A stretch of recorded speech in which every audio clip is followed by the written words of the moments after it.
with Google Docs.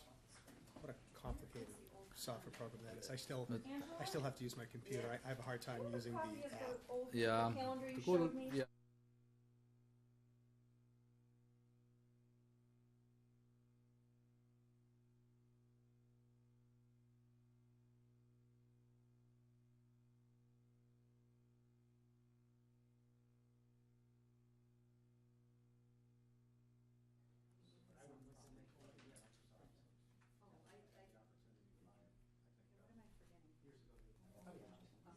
So I got Dan's, both of Dan's up, so we're good there.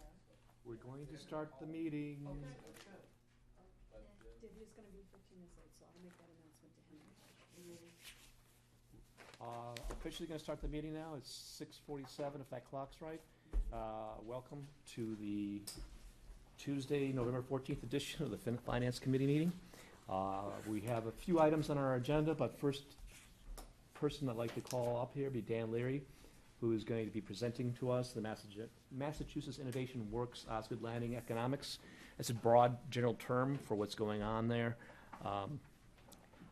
Dan, I've heard your story last spring. We've heard a lot of stories in between, and really like to hear from you right now what's going on. And Jen has to have a... Just apologies, one of our members is coming late due to a work appointment, so she's gonna slip right in, but she apologizes in advance. And if I'm in the way?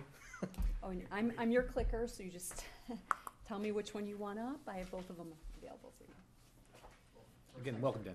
Thanks for having me back. So again, my name is Dan Leary of 26 Andover Street. And tonight, I just wanted to help the FinCom better understand what's up and what's been going on with the project. So hopefully, this can be a very open discussion. I did put together a number of slides to help guide through some questions that you had sent over and pulled together. Hopefully that keeps the discussion flowing. But please stop me at any time and ask questions. That's probably the best way to approach it. Jen, if you wouldn't mind, there's the other presentation. That's the one right there. Perfect. So based on the questions that came over, I just put together a short number of slides, generally covering, my background was one of the questions. Why am I involved in the project? What's got me excited about this project? And what's been going on since May?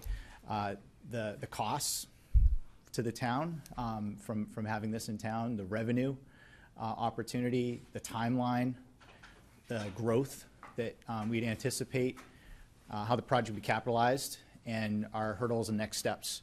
So hopefully those kind of summarize a whole lot of questions that were asked, and then obviously any other discussion. And then at the bottom you see there it says a note.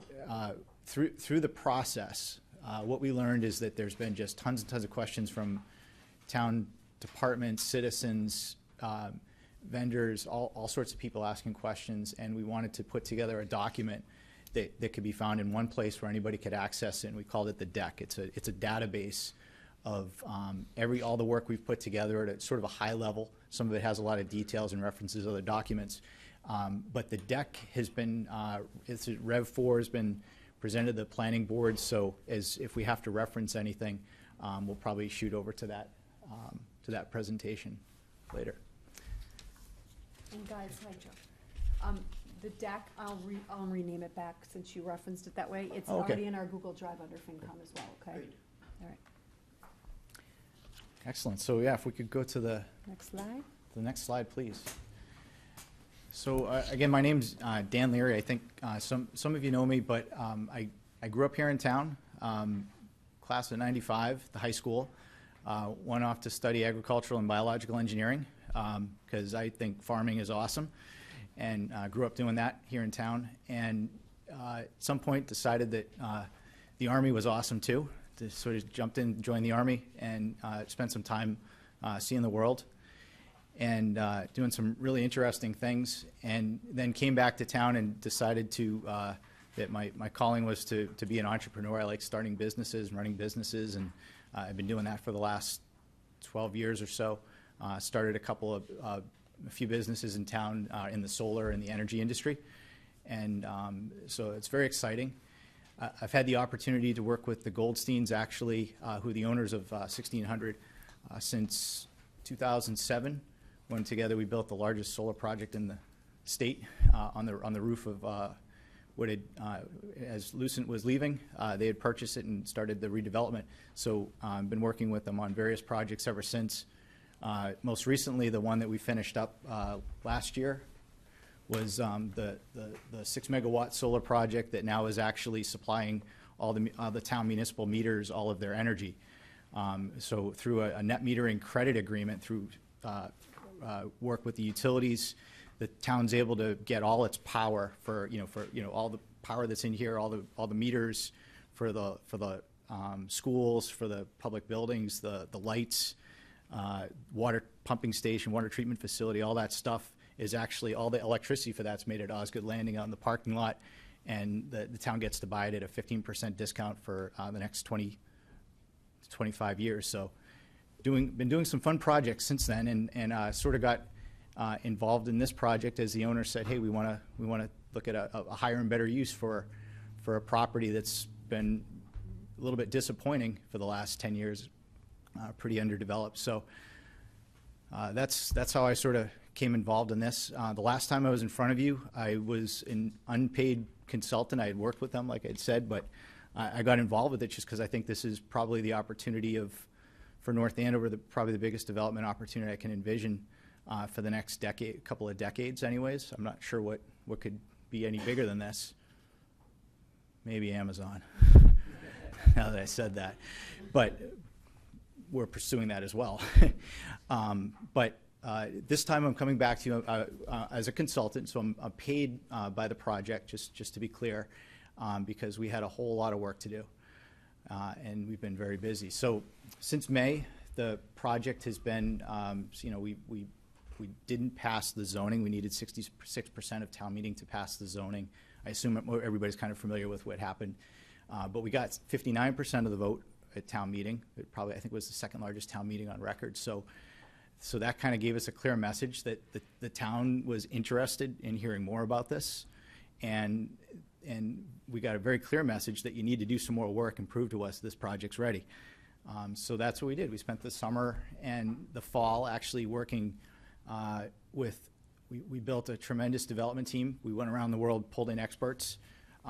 We've got a very large development team looking at everything from the questions that came up: water resources, environmental planning, energy, putting the facility together, finding world-class growers, going around the world actually to find some world-class growers and innovative ways of putting this together so that this would be an enduring business model, not a short-term, not a short-term business opportunity.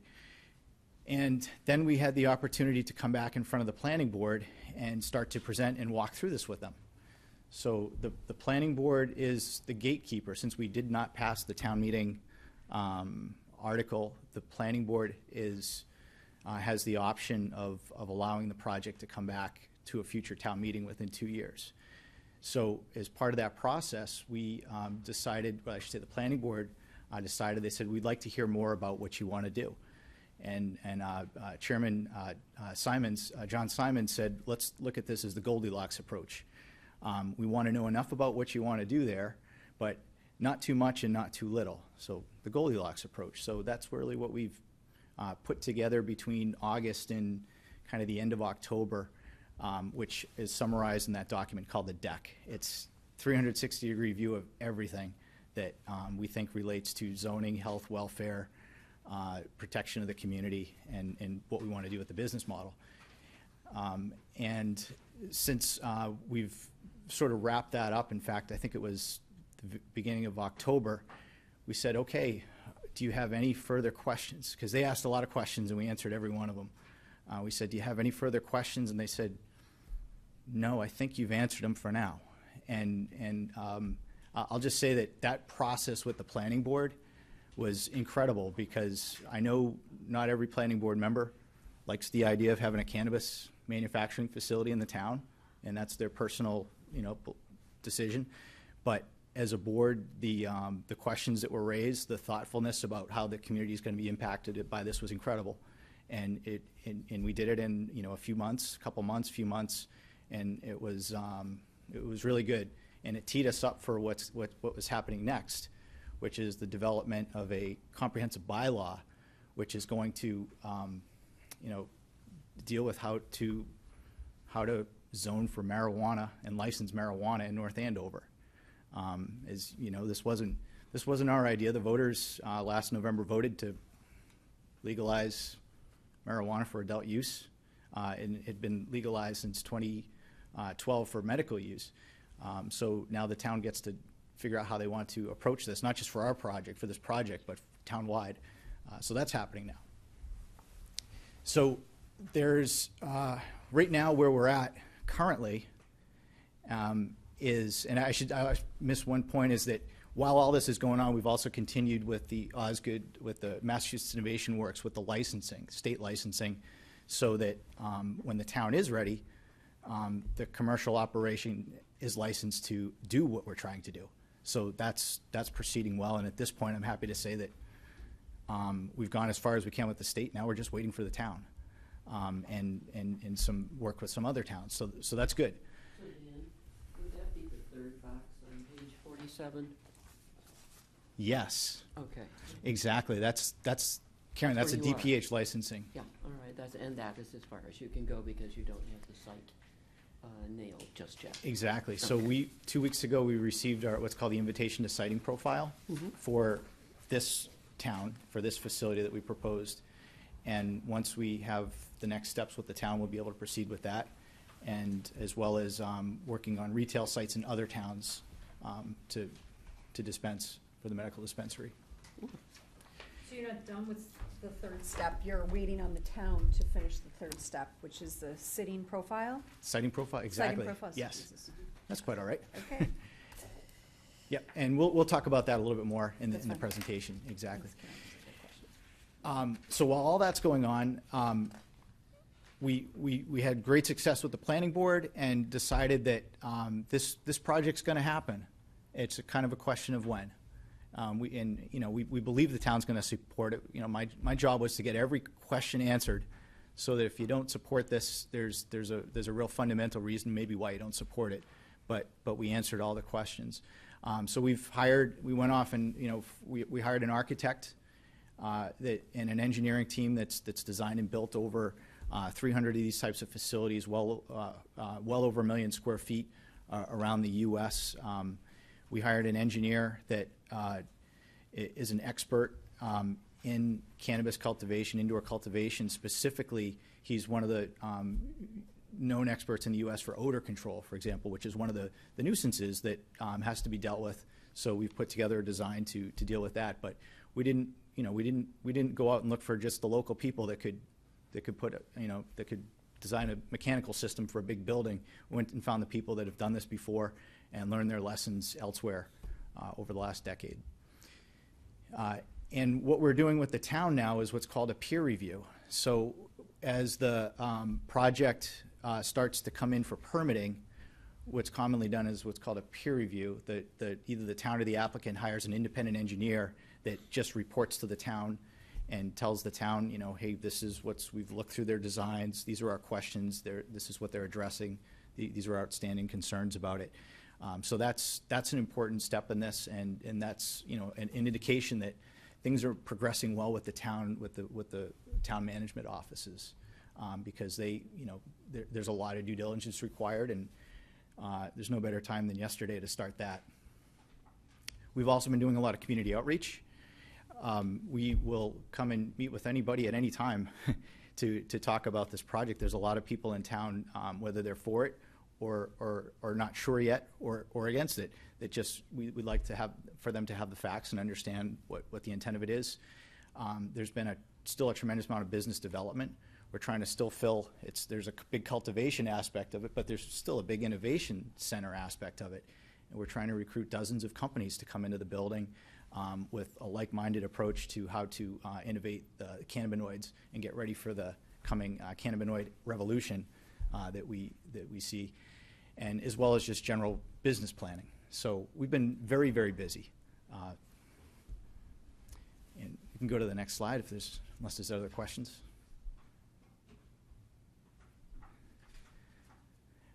All right, town costs, and forgive me if I don't hit every single question, but stop me if I miss any. But I try to outline the answers. Town costs are, I just say generically, they're going to be determined by the town. It's not really up to the developer to say what costs should be incurred by the town. But I'd imagine that they'd include public safety, education, for example, community development, and just general municipal administration. Those are sort of the categories of costs that could be incurred by having this development in town. Again, this development's entirely financed privately by the owner of the project. It's not, there's no incentives the town has to put into it to pull it together. And so in fact, the law that was put into place in July this year allows the opportunity for communities to cover 100% of costs that they identify to be put into what's called a community impact fee.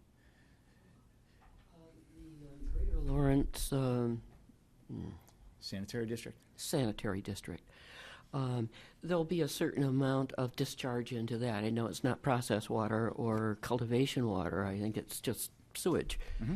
And so it's probably about double the amount that there is now, looks like. 5 million gallons or something of that sort. Does that increase our charges from assessment? Yeah, The town charges. the town charges, yeah. I'll get a solid answer for that, but I'm certain that the answer is no. The site actually is not on, so Osgood Landing, 1600 Osgood is not on public sewer. They have a separate services agreement with the GLSD and a direct line. So there's actually an easement that runs from the back of the property all the way to the GLSD, and there's a multi-decade, actually long agreement for a certain amount of discharge to be pumped directly to it. So that's why, there's no sewer at the end of the street. Private, separate. It's Easement. been in place, yeah.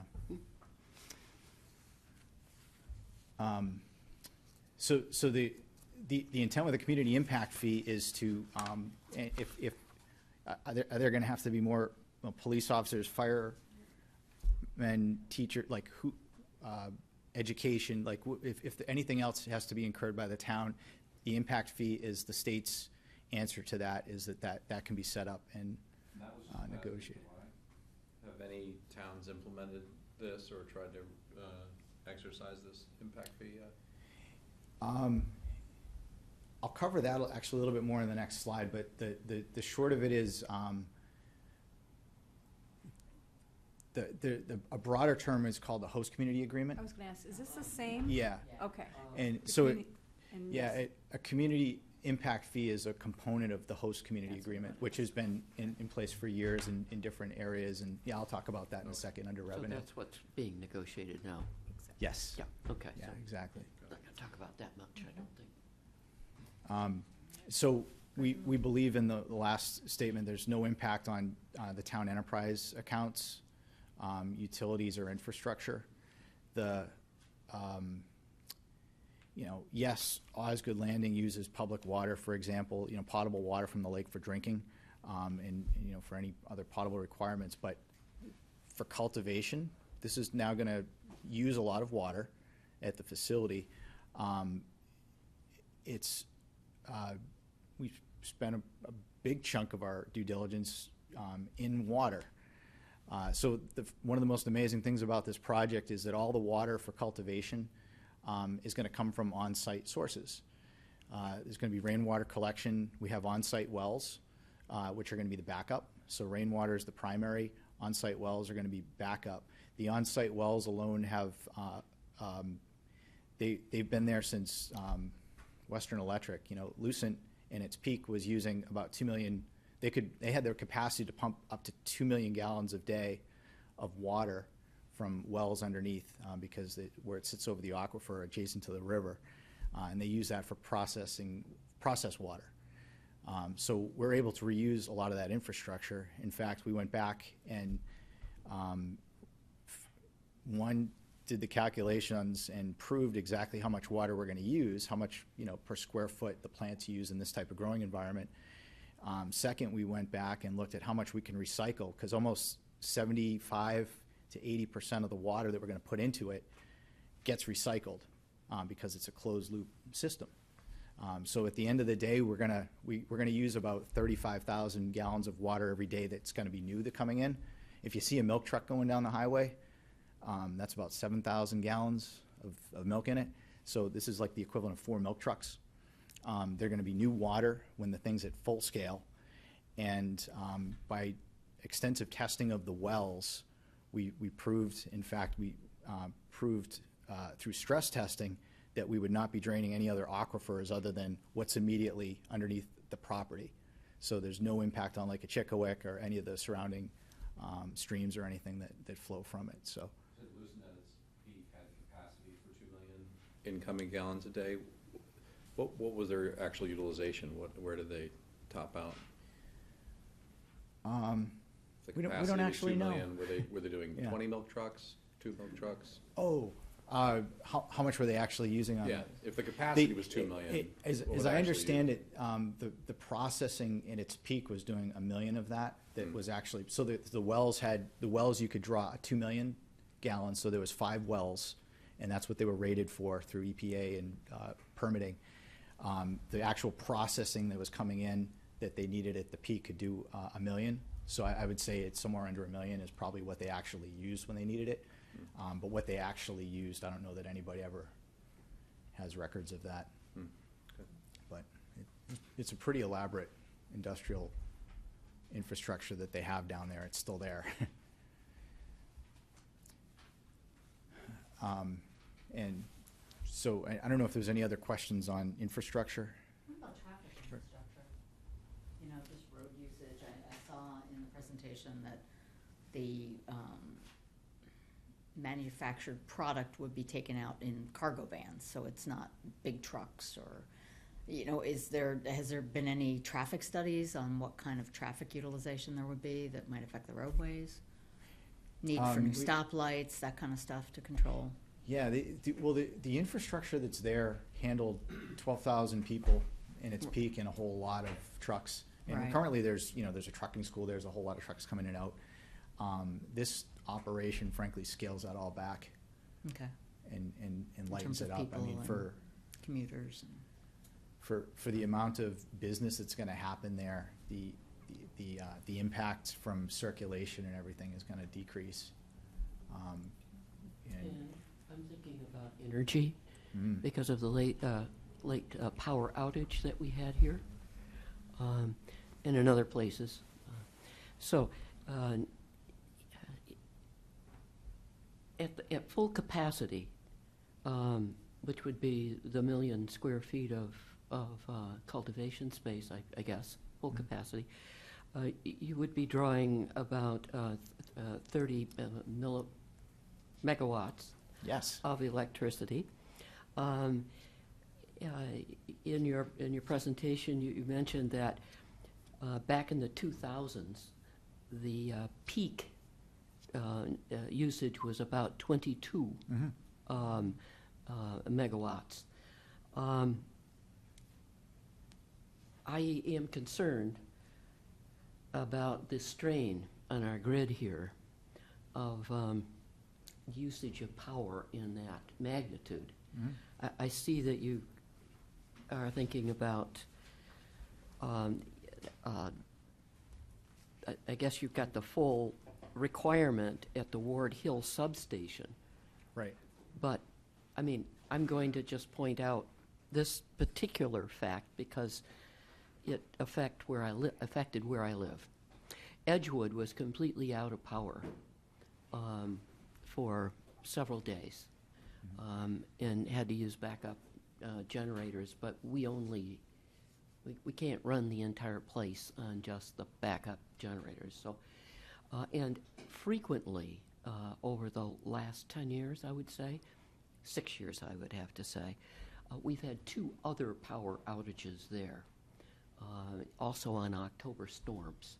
So that particular area, it's not only us old folks who are there. There are several other facilities for elders that are in the same area.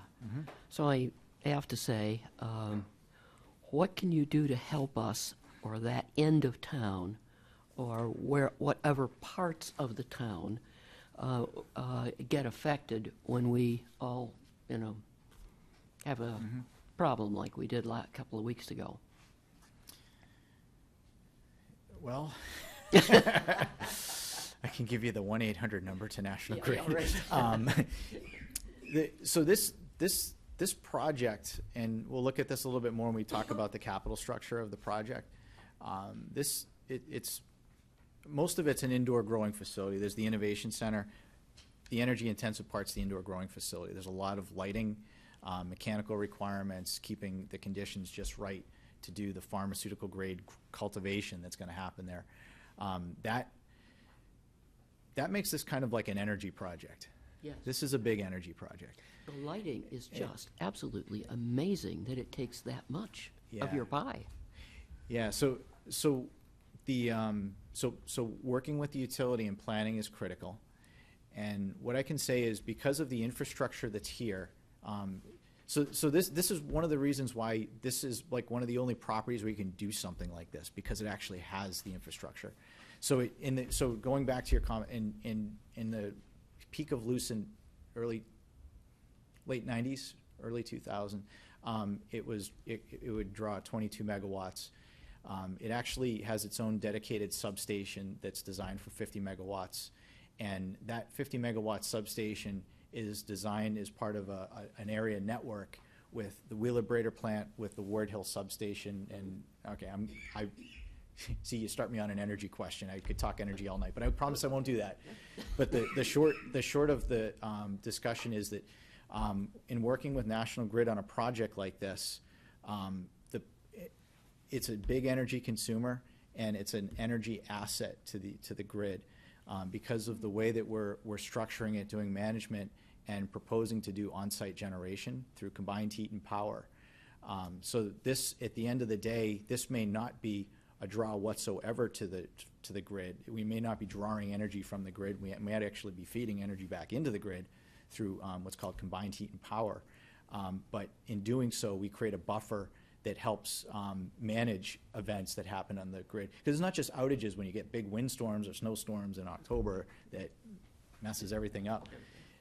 There's events that happen when it's a hot day in August and everybody goes home and turns on the air conditioner and plugs in the hair dryers, and things like that need a buffer, a grid stabilization. In fact, the term for it is, part of it's called microgrid, and it's the ability to do load management and supply management in areas. And because of what National Grid has already set up, the Ward Hill substation, which is over by Spring Hill Farms, so if you're driving out there, that's a regional level substation. So transmission lines come into that at 130 volts and then get distributed out, and feeders go out from there to the plant and then all around town. And by having the facility where it is and the capacity that close to the substation, where there's plenty of capacity coming down from northern power lines, transmission lines, we have the ability to probably help. But this is a component that we work very closely with National Grid. We're in the middle of a 6-month study to determine exactly how the power can be allocated. You can't just go and build a 30 megawatt grow facility and turn on the lights and expect the power to be there. It never works that. National Grid has to phase in and do certain work to make sure that portion of the utility, that the infrastructure is ready for it. Is the on-site solar, is there any synergy there where you're actually Yes. using some of that too? Yeah, that's part of the microgrid, is especially so on-site solar, because you're making solar when you have the peak demand. So when it's hot and when it's sunny is when the grid sees the most consumption. So by having the solar on the backside of that substation, even though the credits are being applied to North Andover and they still will continue to be applied, that helps it as well. I was reading that such farming also can save energy by installing special batteries and that also gives out artificial solar, the lights to it, and also it conserves energy. Mhm. So, are you using some kind of batteries like that? When I was doing my research on this, I read that. So I was wondering if this facility is also going to be using such batteries. Love to see the batteries you're talking about. I haven't come across those yet, but what I will say is the energy management, the key to making this an asset is to make sure that it's always going to use the same amount of power. It's not going to suddenly jump up and use more and make everybody's lights flicker. It's got to stay nice and flat. National Grid makes sure of that. But what we do on the load side, on the plant side of this, through cogeneration, is we're actually that's almost like an on-site supply, maybe similar to a battery, but we're going to be making the electricity for most, if not all, of the facility on site, and then taking the heat that's coming off of those engines and putting them into basically absorption chillers, which are going to dehumidify the space, and then using the carbon dioxide from the exhaust of that to fertilize the plants, because plants need carbon dioxide to grow. It's fertilization. And then actually using the water from the exhaust condensate to water them. So we have probably one of the most sustainable operations like that. It's absolutely phenomenal, and I promise I won't talk about that all night. You're talking about sustainable. Yeah. How would it be sustainable, just from the point of view of energy or other aspects as well? Energy, we're going to be producing the water for the cultivation on site, recycling majority. What do you mean by producing? We already discussed this. Oh, Okay. yeah. Okay. Yeah, Sure. on-site wells and rainwater recapture. So basically extraction, not producing. Extraction of water. Yeah, recovery of water, yeah, from wells and from rainwater recovery. Yeah. Yeah. So that's, and recycling it. Exactly, Okay. exactly. What happens if you have a problem with the power generation? What levels can you tap back into the grid? I don't know if it shuts down for maintenance or if something goes wrong, which invariably it will at some point. Coordinated with National Grid, they, for a project like this, National Grid has a network operations center that remotely manages this site. It's such a big piece of the infrastructure. Even today, where it's only, maybe today we're drawing 3 or 4 megawatts at peak. National Grid, at any time, in fact, they will call us up and say, we need to do some testing. We want to, have to make sure we can still remotely shut you off. So National Grid, their job is to maintain voltage and frequency on the distribution so that North Andover's commerce and residents can continue using power like they need to. And they look at a site like this and say, if there's an event that's going to happen, they will control it. So if, for example, suddenly all the generators go down and there's an event, there's some major issue, then National Grid takes priority over, the rest of the grid first. I'm not sure if that answers your question. Yeah, I mean, it kind of does. I just, Yeah. I think about in a worst case scenario, if there's a problem over there of your own making or something unpredicted, what does that mean for the surrounding area? Yeah, for the surrounding, yeah.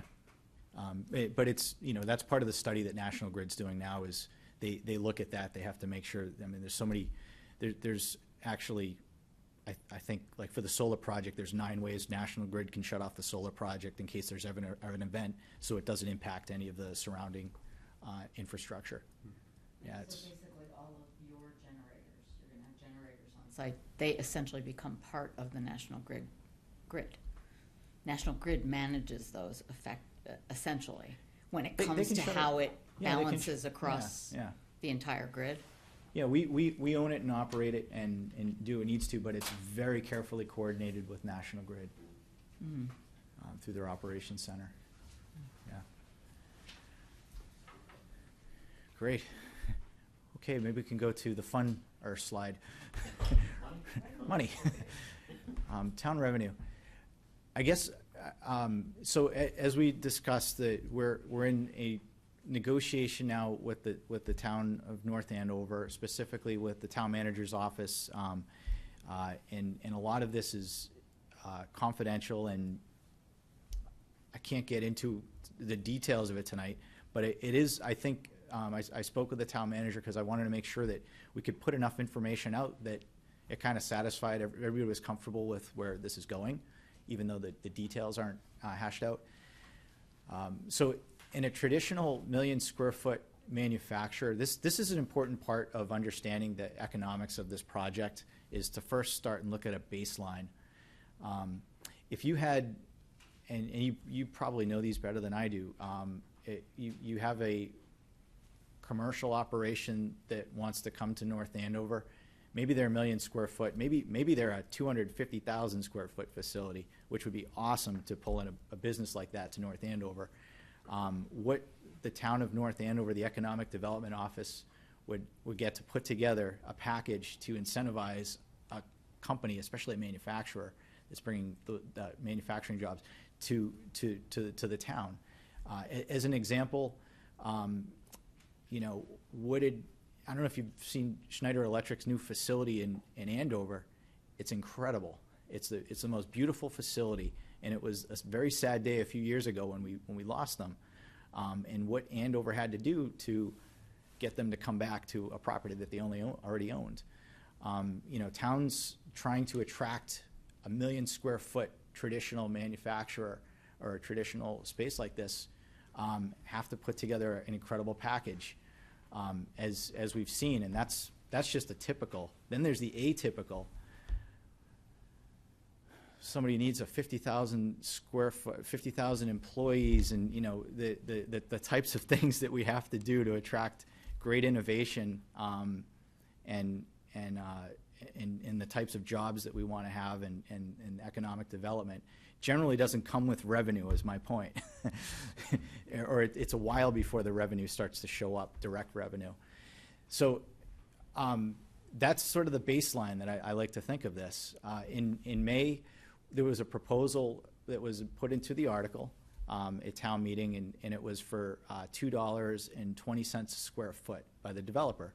And it said, for every square foot of this facility that we can license and permit and grow in, that the project would pay $2.20 a square foot. It was $2 for the town for general funds, and at that point, we knew that there was an interest from the town to do something for the ball fields because we got the ball fields there. So we said, okay, well, the town wasn't negotiating at that point, so we just threw it out there. Well, 20 cents a square foot for the ball fields, and it's a great deal. I mean, that at that point, and it was put up there on the screen at town meeting, it was so it was $220 million, $2.2 million at scale on the 1,000,000 square foot build out, plus the property taxes, which would go up, I don't know, $1 million, $1.5 million, I can't remember the exact numbers we used, plus permitting fees, and then the indirect economic activity. So it was, you know, we were talking several $1 million a year at scale is what we were discussing last town meeting.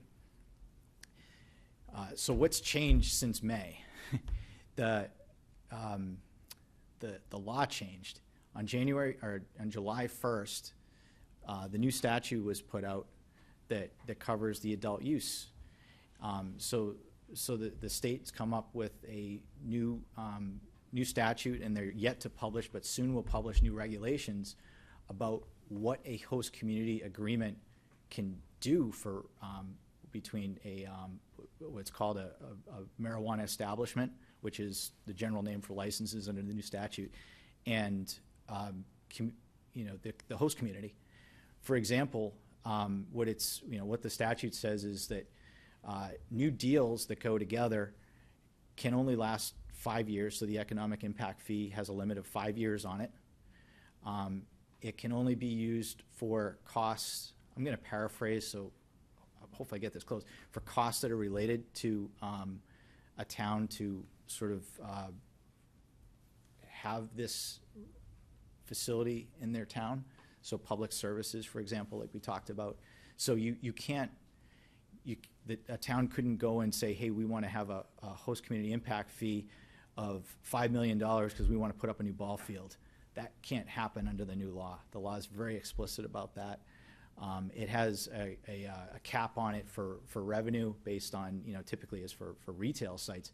But basically the new law is a lot less attractive for communities because, the lobby that helped pull it through said also, hey, we want these facilities to show up in towns. We don't want towns to try and, put huge fees on operations that are trying to open up. That would not accomplish the objective of the Commonwealth in getting cannabis legalized and all their objectives.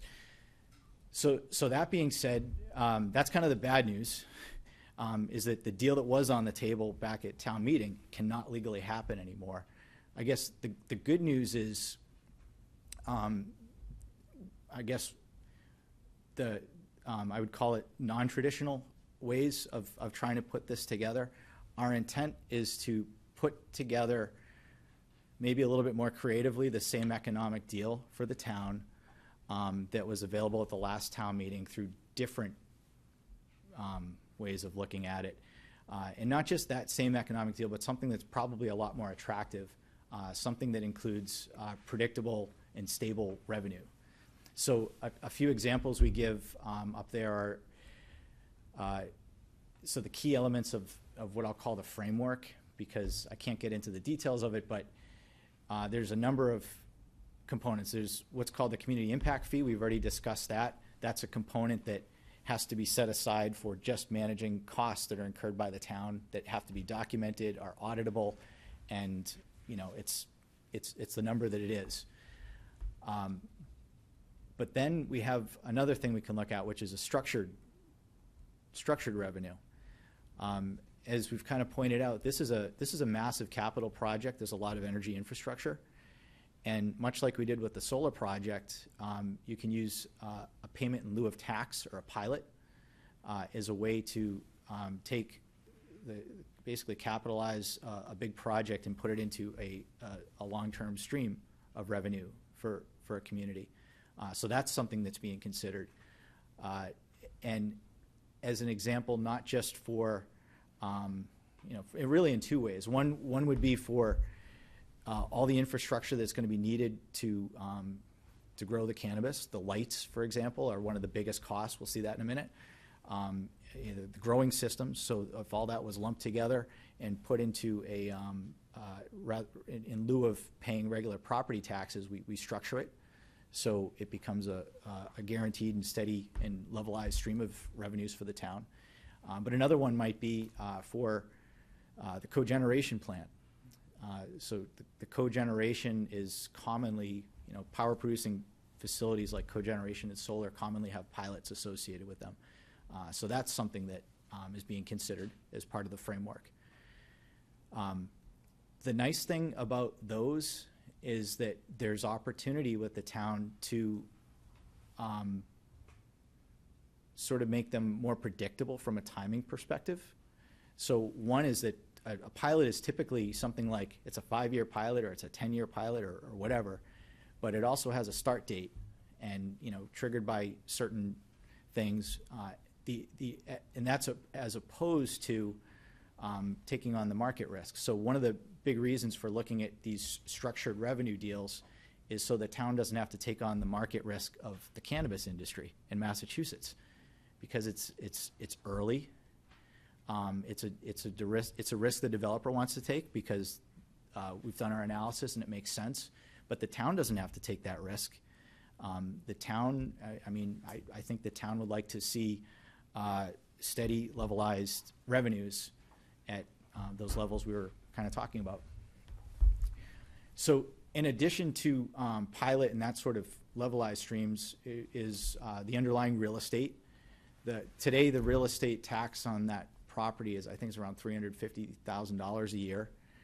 And yes, we're talking about trying to get this back up an order of magnitude larger than that through this combination of non-traditional approaches. But even at $350,000 a year, we believe that as the cultivation component of the project builds, what also is really exciting, maybe even more exciting, is what can happen with the Innovation Center and the dozens of companies that are already, starting to show interest in moving and becoming part of this. So the facility, as it grows, and we start to attract the medical device companies, the Fortune 500, Fortune 100 companies that are interested. You know, all of this starts to grow. The facility gets a lot of improvements, and pretty soon you have a really rich and robust set of innovating companies down there. That is going to boost the property tax rate, the property tax basis. So as all that starts to grow, that's sort of how we propose to do this. And then two more aspects of it: construction permitting. So I don't know if you know how much, a permit fee in town is $12 per thousand for the building permit, and then there's electrical and plumbing permits and things on top of that. So as we talk about $100 million project, that's like $1.2, $1.3 million of building permits that, this is a project that wants to go into construction yesterday. So that's out there. And then the last component of this is, addressing a concern that, we've heard from the community is,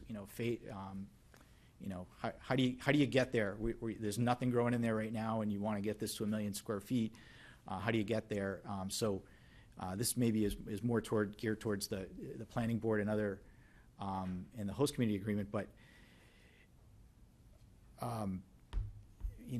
we have a whole slide that kind of talks about this, how it's proposed to grow, but the idea is that this is a construction project that wants to get built and then be just a little bit ahead of the market to support the market.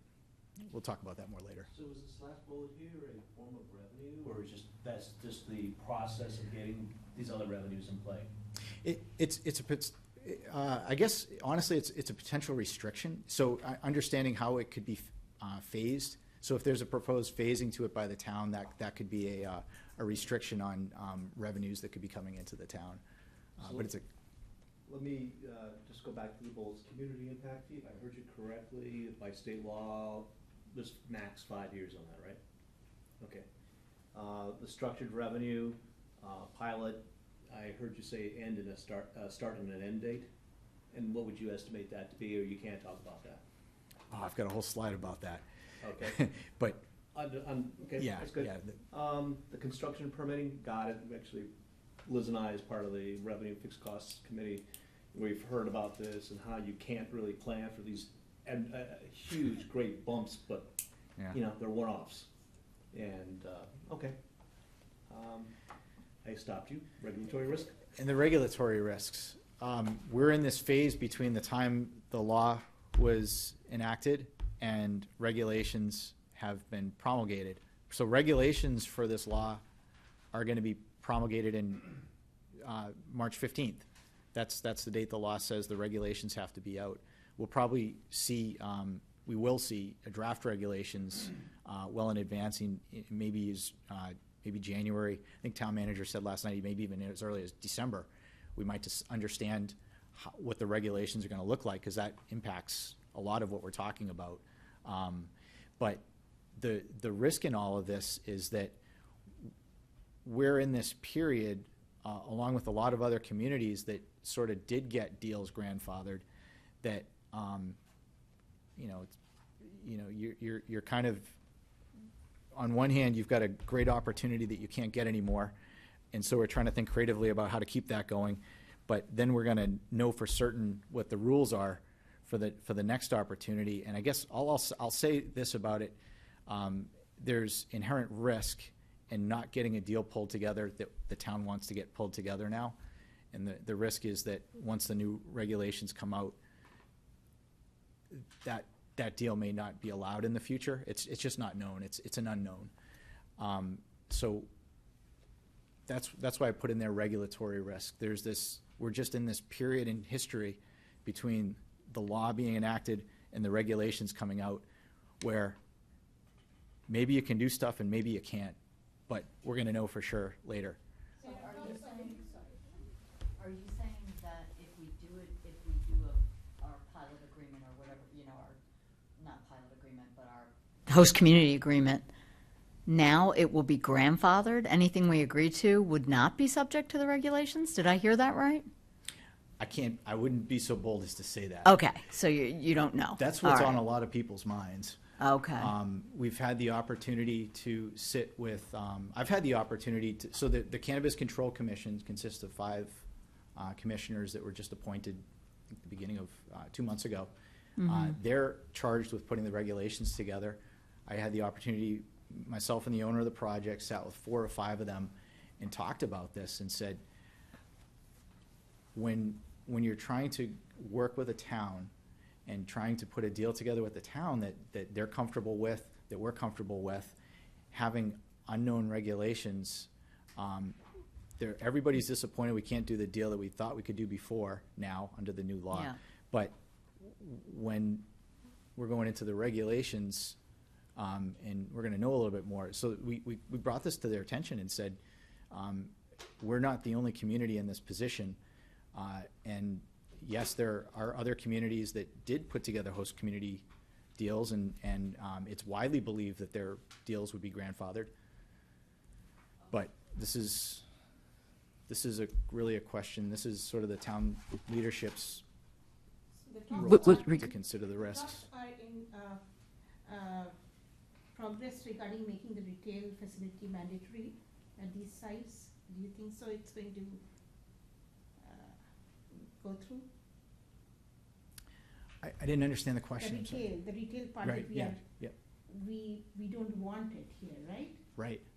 But I was reading that because all these host communities, all these towns are against having the retail facility there, probably the talks are going on to make it mandatory as part of it. Yeah, there's a lot of those types of discussion. There's certainly interest groups that are arguing that if you don't allow retail in your town, you shouldn't be allowed to have part of the revenues that are gonna come from the 3% that get Right. back to the state. And then there's Mass Municipal Association that's saying, no, no, that's not how it works. So where all that comes down is gonna be known in March and March. probably maybe before then. Maybe January the draft, yeah. Well, Yeah. generally in regulations, at least it's this way, certainly with tax regulations, and I think also with state regulations, I think it would probably be difficult to make those regulations retroactive to some of these existing agreements. The ones that are issued actually in March to be made retroactive to them probably would be very difficult. But it would be way, way less difficult to make them retroactive if a drafts came out, let's say, in December.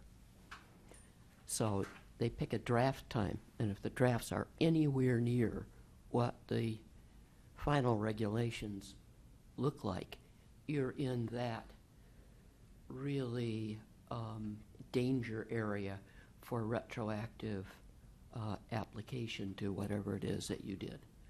So, absolutely, you got notice, and so you really want to stay away from that area because it's a morass, and you get into litigation and things of that sort at that time. So, that's. Also, I have another question. Pilot, grow and power. So you are not going to go full scale from day one. That's what I believe. So it's Correct. in a pilot stage. It's going to be in phases, and then gradually you'll grow, and then utilize the entire space. So the revenue has to be then accordingly shown. Yes, and I actually have a slide on, it talks about growth and also on timeline and how we propose to phase it and what that would mean for the town. Yes. Let's move on. Yes, and just again, to be clear, I'm not trying to, because I'm a developer, I'm not trying to put the fear into anyone about a deal that couldn't get done later. But it's an outstanding risk. It could be a very small risk, but it's something that I know the town's tracking. So as far as growth, maybe to answer Divvy's question, the intent, and this is really sort of, this is an ongoing discussion that we're going to be having on Tuesday night with the planning board as they've started they're nearly done drafting a commercial bylaw that sort of starts to introduce an idea for how we grow this. from a community's perspective? How do you make sure that what gets built is not creating nuisance and problems for the community? This right here is the developer's intent. The developer's intent is to permit and prepare the entire facility. So think of this. This is a 1 million square foot square building. It's got some tenants in it now. As this starts to get permitted for indoor cannabis cultivation, that's all this 1 million square foot facility is ever going to be used for until this next chapter in its life. You can't have other tenants working in there, not just for environmental reasons, for security reasons. This is so tenants that are in there are going to get relocated to other wonderful parts of the property. So when we think about how to approach permitting for this project, our approach would be, all right, since we already know this, we're not going to have a 250,000 or a 50,000 square foot cannabis grow facility inside a 1 million square foot one. That would make no sense. You couldn't use the rest of the building for anything else. The approach would be, we'd like to permit it, the whole thing. So that's what we're preparing for the special permit. For efficiency of financing, a project like this gets financed once. For construction, getting the contractors, getting all the equipment, getting everything pulled together, you do it at once. Just for hiring efficiencies, the management team that's going to be needed to pull all this together, you've got to know that you're going to have the 1 million square foot when you build your business plan, and you hire the right quality of people to run this type of facility. And then we'd be going to construct it in a way that gets us just slightly ahead of the market. We're not going to be building and growing what you can't sell. So the market today is there's a market slide in the deck presentation, and it shows what the Department of Revenue's expectations are for market growth and how many pounds of cannabis will be sold in Massachusetts. Make some projections going into the future. So we use that as sort of a baseline, and we think that's a very conservative model.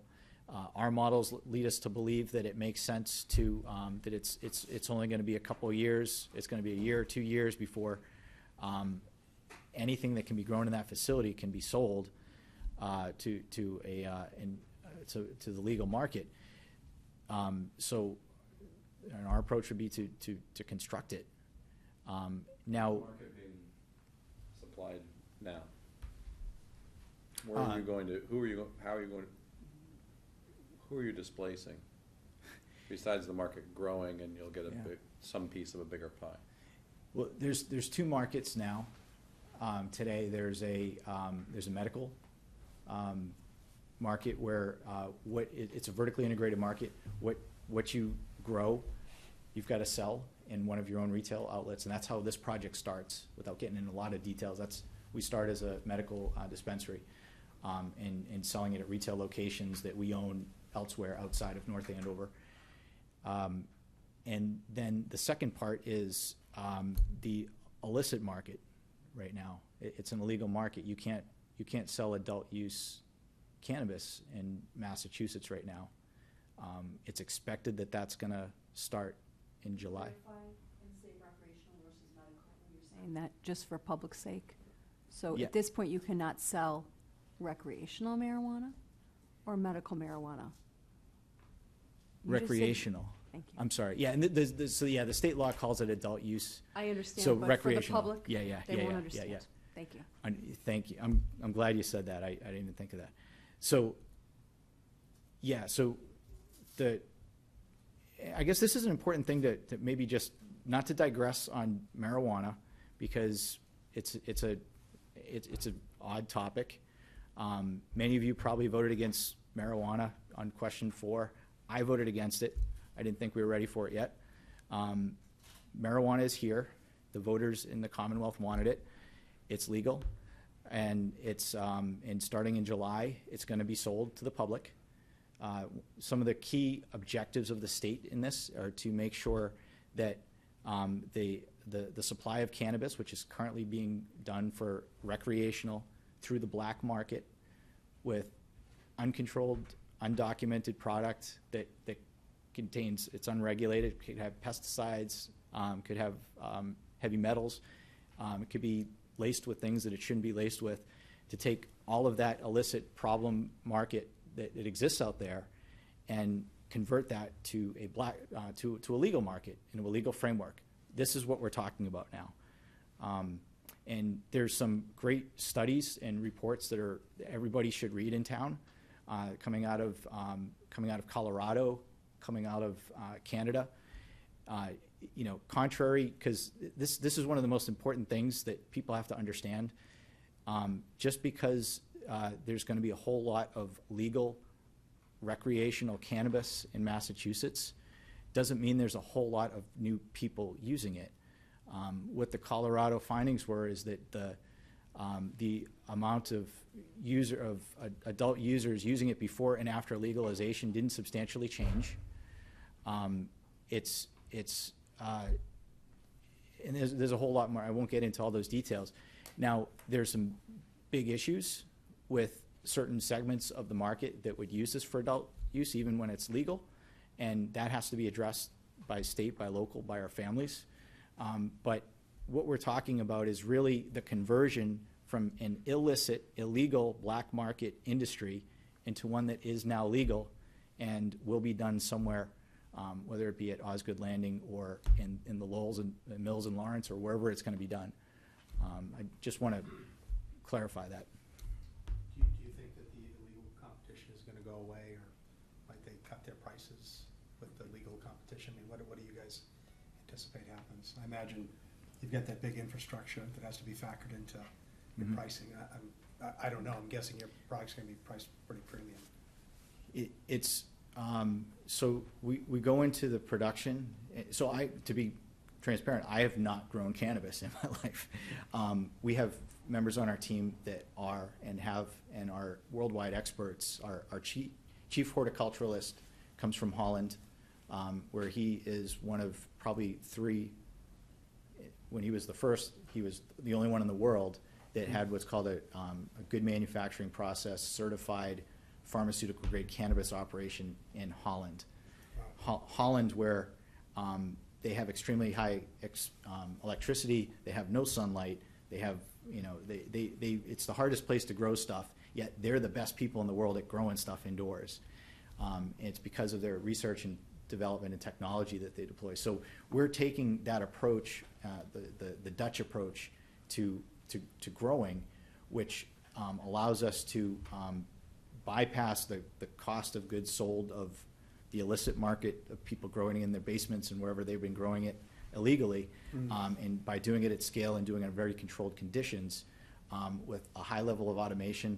I mean, this is going to look more like the Tesla factory than whatever they've been growing it in the past.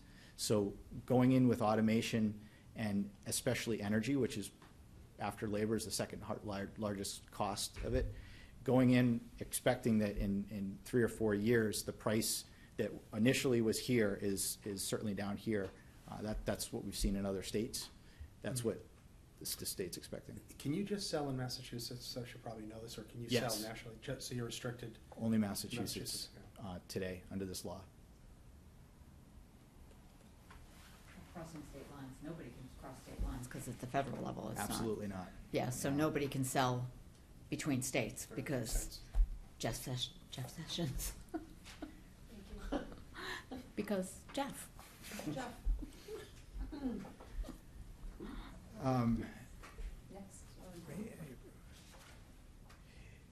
And like we said, so our just to summarize this, like the last line, this transforming this big building that used to have 12,000 people working in it is a very transformative project. You can't go in like with 1 foot. You've got to be all in, and once you start cultivating cannabis in this facility, the whole facility's got to be cannabis.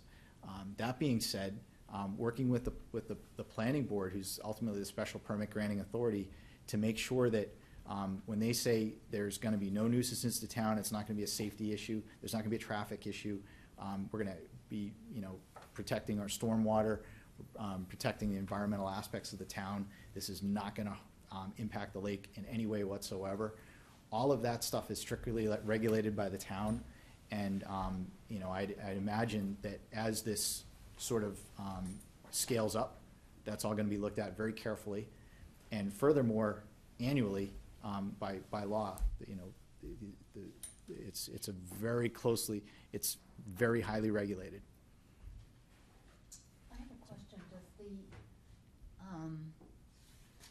what's it called again? The community impact fee, does that anticipate the possibility of towns having to hire people that have expertise so that we can in fact determine that all these things are being done in a way that won't impact the lake and the, I mean, is that considered part of, you know, a cost that we can incur? For example, Possibly. do we even have people on town payroll that are qualified to inspect this facility?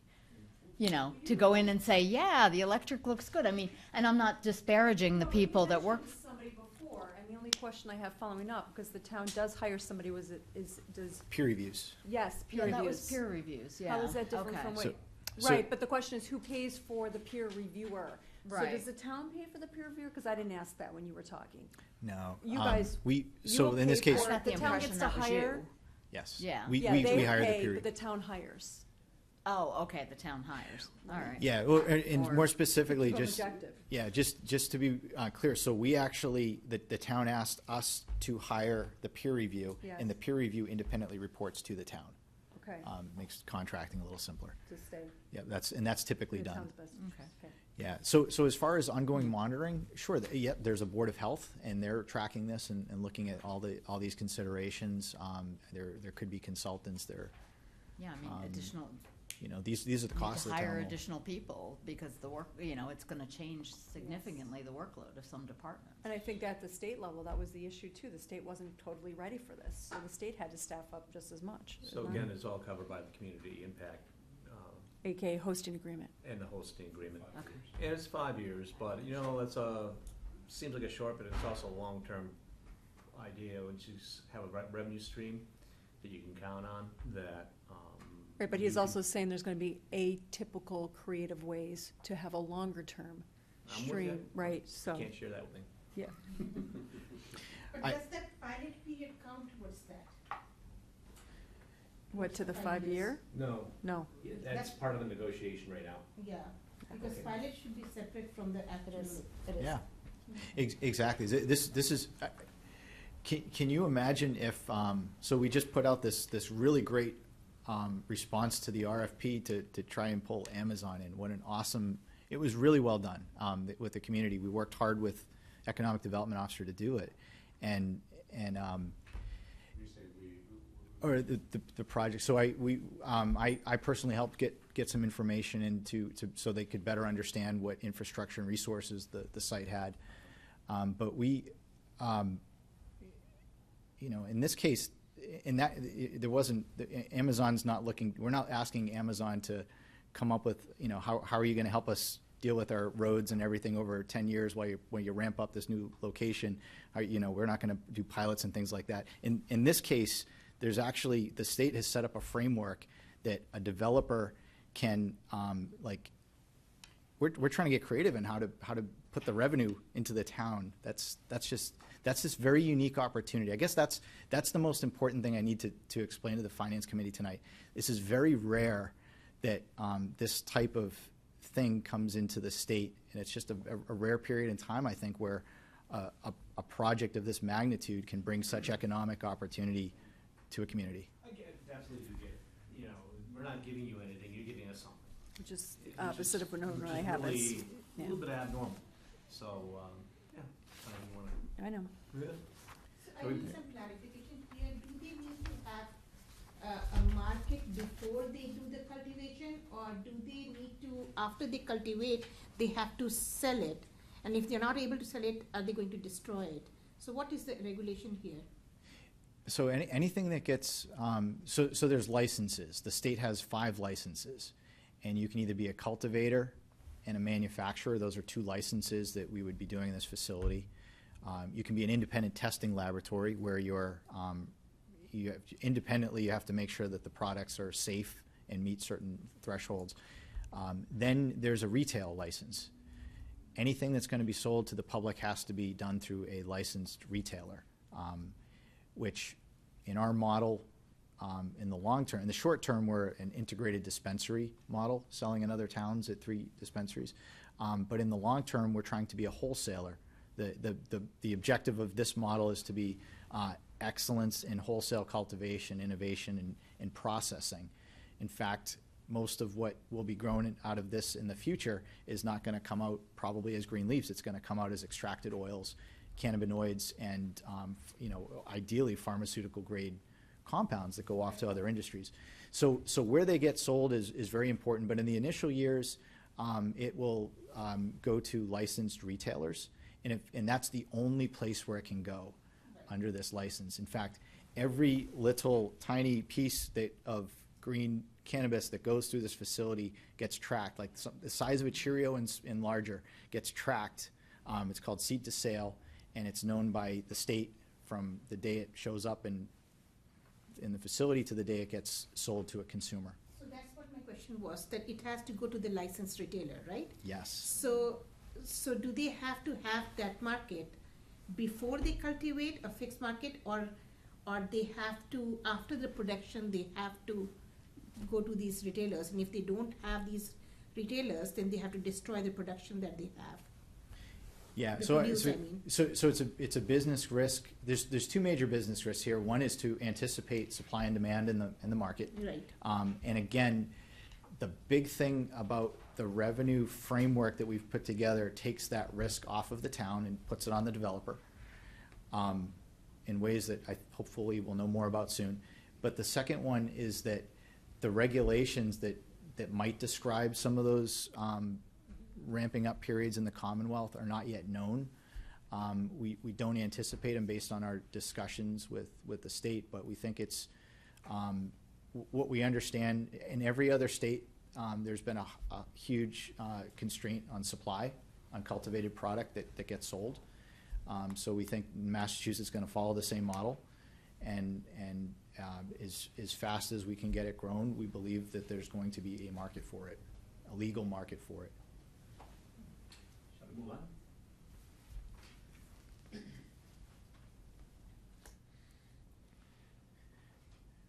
I preface why I asked this question? Yeah.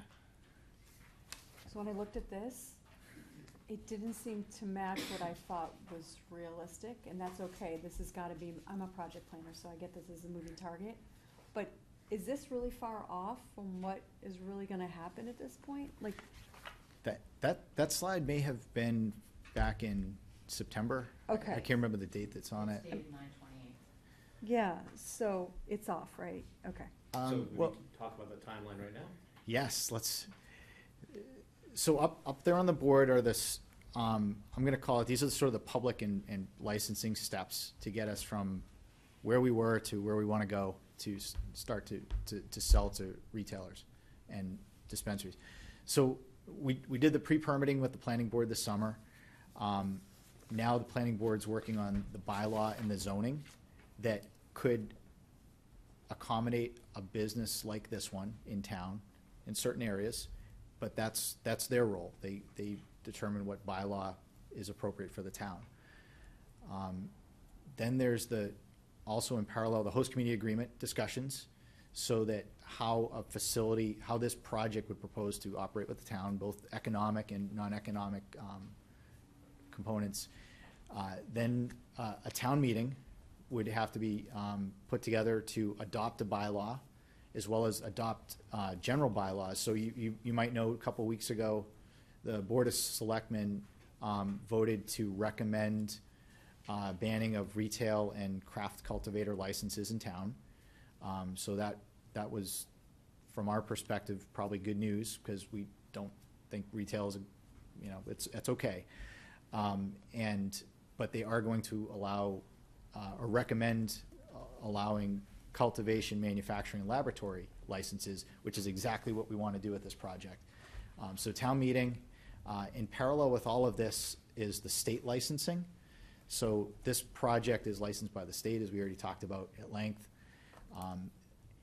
and then permitting.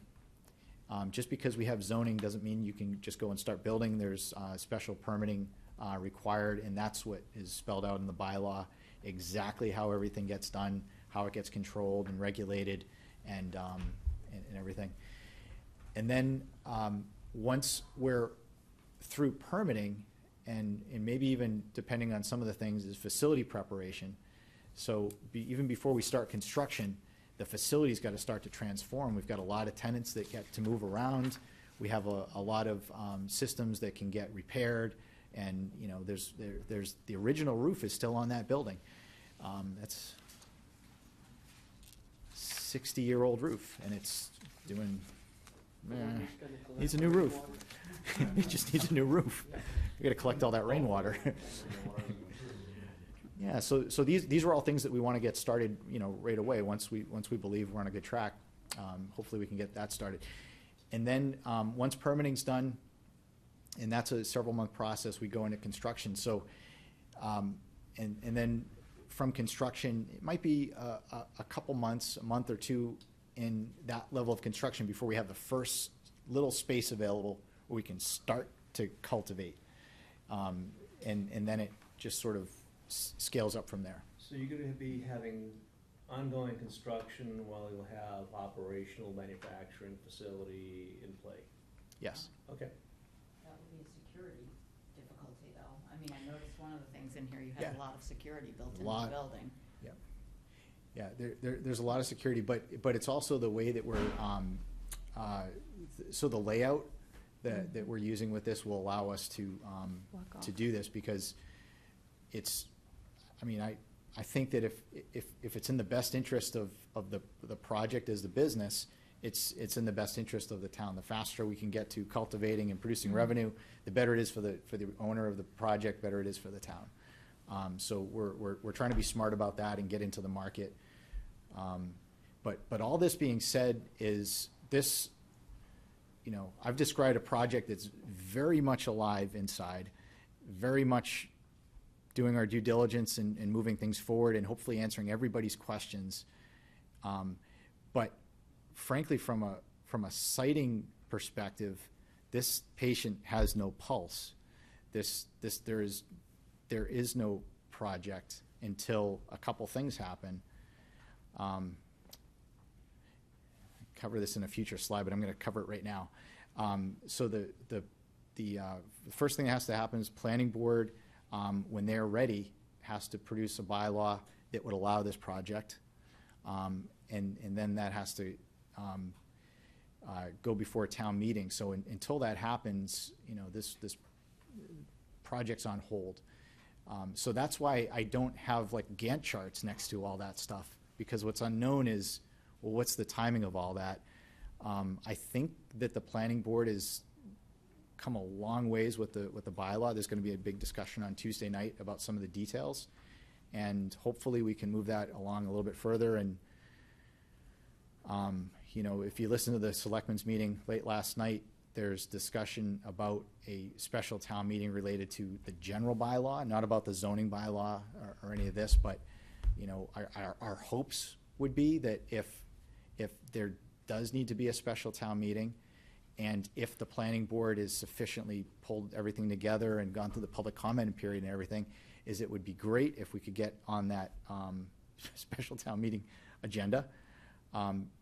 And one of the reasons I say that is not just, I mean, you've got to understand this, just the level of investment the developers put into this project to develop it to where it is now. I mean, it's not small money. I mean, there's a professional team.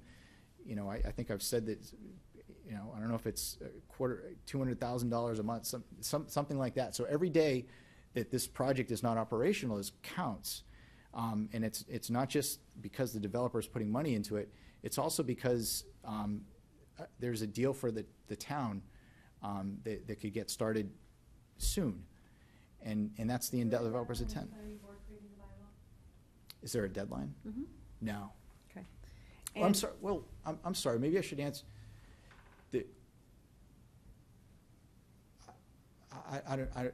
Probably not a practical deadline. I mean, there's a point where they have to have a bylaw in place because the moratorium Do you know when that expires. is by any chance? The moratorium's in place until December of 2018, but I think practically speaking, the town would have every intent of having a general bylaw in place for the annual town meeting. But the hope is the special meetings before the annual town meeting, correct? Yes. And the host agreement can happen, this negotiation can happen concurrently and be wrapped up before the planning board creates the bylaw? Or is one dependent on another? I think they happen in parallel. That's what it seems like it, that's what I'm. Yeah, they don't have to, yeah. Okay.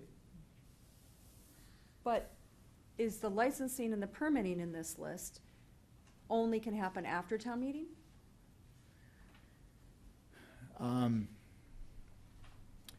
The licensing step the next step can happen before town meeting. Okay, So once there's a letter of non-opposition written from the town, we can go and apply for what's called a provisional. Yep. Once our provisional certificate of registration's in hand, step number 4 here. step Yep. number 4, yep. Yep. At that point, we are ready to, from the state's perspective, we are ready to break ground. And we're working with the local But you permitting can't at go that to point. provisional until you have the sitting profile work done with the town. Yes. Okay. So there's no point in putting a timeline on this because everything is in fluid motion. I've tried timelines in the past It's and just not people, working. No, you keep changing yeah, it. people don't like me when I Yeah. do that. Yes, okay. So There's I'm- what we'd like to do, and then, I'm done with my question then. Yeah. So if anybody else needs to know about timeline, that's fine. That was my question. But, if you say, let's say we assume town meeting gets a yes, between town meeting and operational, so what's the timeline here? yeah, a what if is, so if we have a special town meeting in late January, early February, it passes, we've already prepared our building, we're preparing our building permit applications. We start demolition the next day, we show up with, to get building permits for demolition. Yep. And, we've got tens of thousands of dollars, like on day one, of building permit fees, if, ready to go. And then, as far as, the pilots might not be starting that soon, but I might anticipate that the pilots would be starting before anything's being sold, being harvested. But again, let's veer away from that right now, because that's fine. Yeah, thank you. So I think it's very conceivable that revenues start happening, in 18. Why is the town Yeah. against having a retail facility locally? What is your question? I'm sorry, I'm tired. Why is the town against having a retail facility locally? I think the town doesn't want to be one of the first towns to have a retail facility locally. Why? That's not a question What's for him. one has to be first? I think that's something we should ask the selectmen. Yeah, I Why don't they think that's a decided- question for him. Why they made that decision? Yeah, this is about finance and revenue and how, Yeah. What soon we towns get have to a it. facility that you own? You said you owned a couple dispensaries?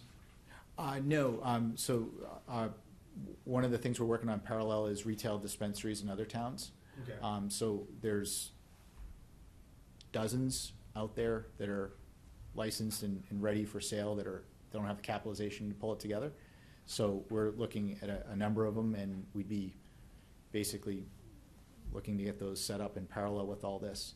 We, until we know that North Andover is going to be the place where this can be cultivated, Can't commit. we can't really go to that step. So it's a chicken and the egg, but it's working in parallel. Can you talk about funding this whole project? Yes, thank you. Next slide, please. I have just one quick question. You said that the project had no pulse till 2 things happened? Did I hear that right? And that was the planning board bylaw, And the licensing? And the letter of non-opposition from letter of the, non-opposition, from thank the you. Board of Selectmen, Okay. which would presumably follow a host community agreement. Right, thank you. On to financing. The capitalization of the project, and I just pulled this right out of the deck. So $100 million, just round numbers, and again, this is several months old, but you know, the owners of the property are the owners and developers of the project. They would be bringing their own family capitalization to put together the equity component of the project and combining that with other debt vehicles that could include traditional bank, more likely to include capital equipment and energy infrastructure financing. As you look at the pie chart, the 45, the orange. The grow lights? I think the screen's made me feel colorblind. The orange is grow lights. That's one of the big costs, in fact, between the grow lights, the grow systems, the watering systems. So a lot of this is energy infrastructure, and there's very common ways of financing energy infrastructure like this. So to sort of speak at a high level about capitalization, there's not an intent at this time or a need to go out and look for other equity to put this project together. The owners would be bringing their equity to the project. And relative to the other part we're talking about here is the capital equipment. Is there an interest, or has there been any kind of conversations with some of the interested parties that are behind some of that capital equipment? Oh, yes, That's all I needed to know? Yeah. quite. So the interest is there. Thank you. Quite. But if there's one thing interest, and then there's one thing really commitment. Well, yes, like letter of intent. And closing. Commitment. Yeah. I mean, yeah, I mean, this is, well, it's 100 million, it's not a, no So, small chunk. Just And yeah. so I'm just wondering how secure is actually the financing for this project at this point? It's not yet at the point of a letter of commitment. That's sort of being wrapped up in parallel with all this.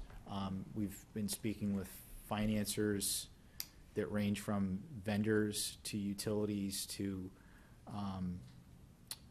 utility related to, the people that make the engines. Won't use all their names, but the people that are making the equipment are very interested in financing their own equipment, even in a new industry like this. So again, lighting being the biggest one, this is just throwing this thing out there, maybe like a Phillips kind of being a lighting thing. Where are they based headquartered? Very funny. I mean, it's just a plug. Too bad none of them are moving out. My understanding has been that in traditional financing circles, there's been a lot of hesitation to get involved in financing any of this because of the federal problem with marijuana.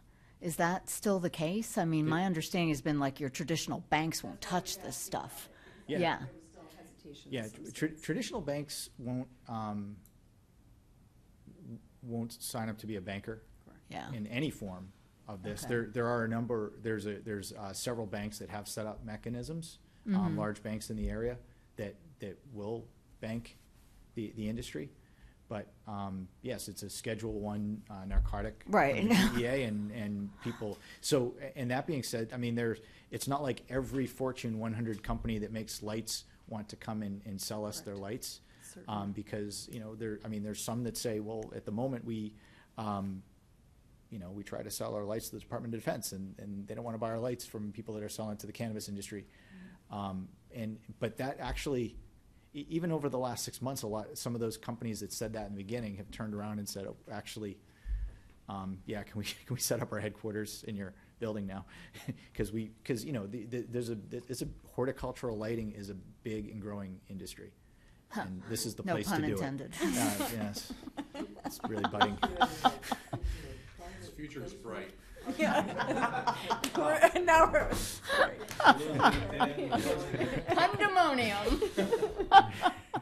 Is private placement part of the financing of this What do you mean by private venture? placement?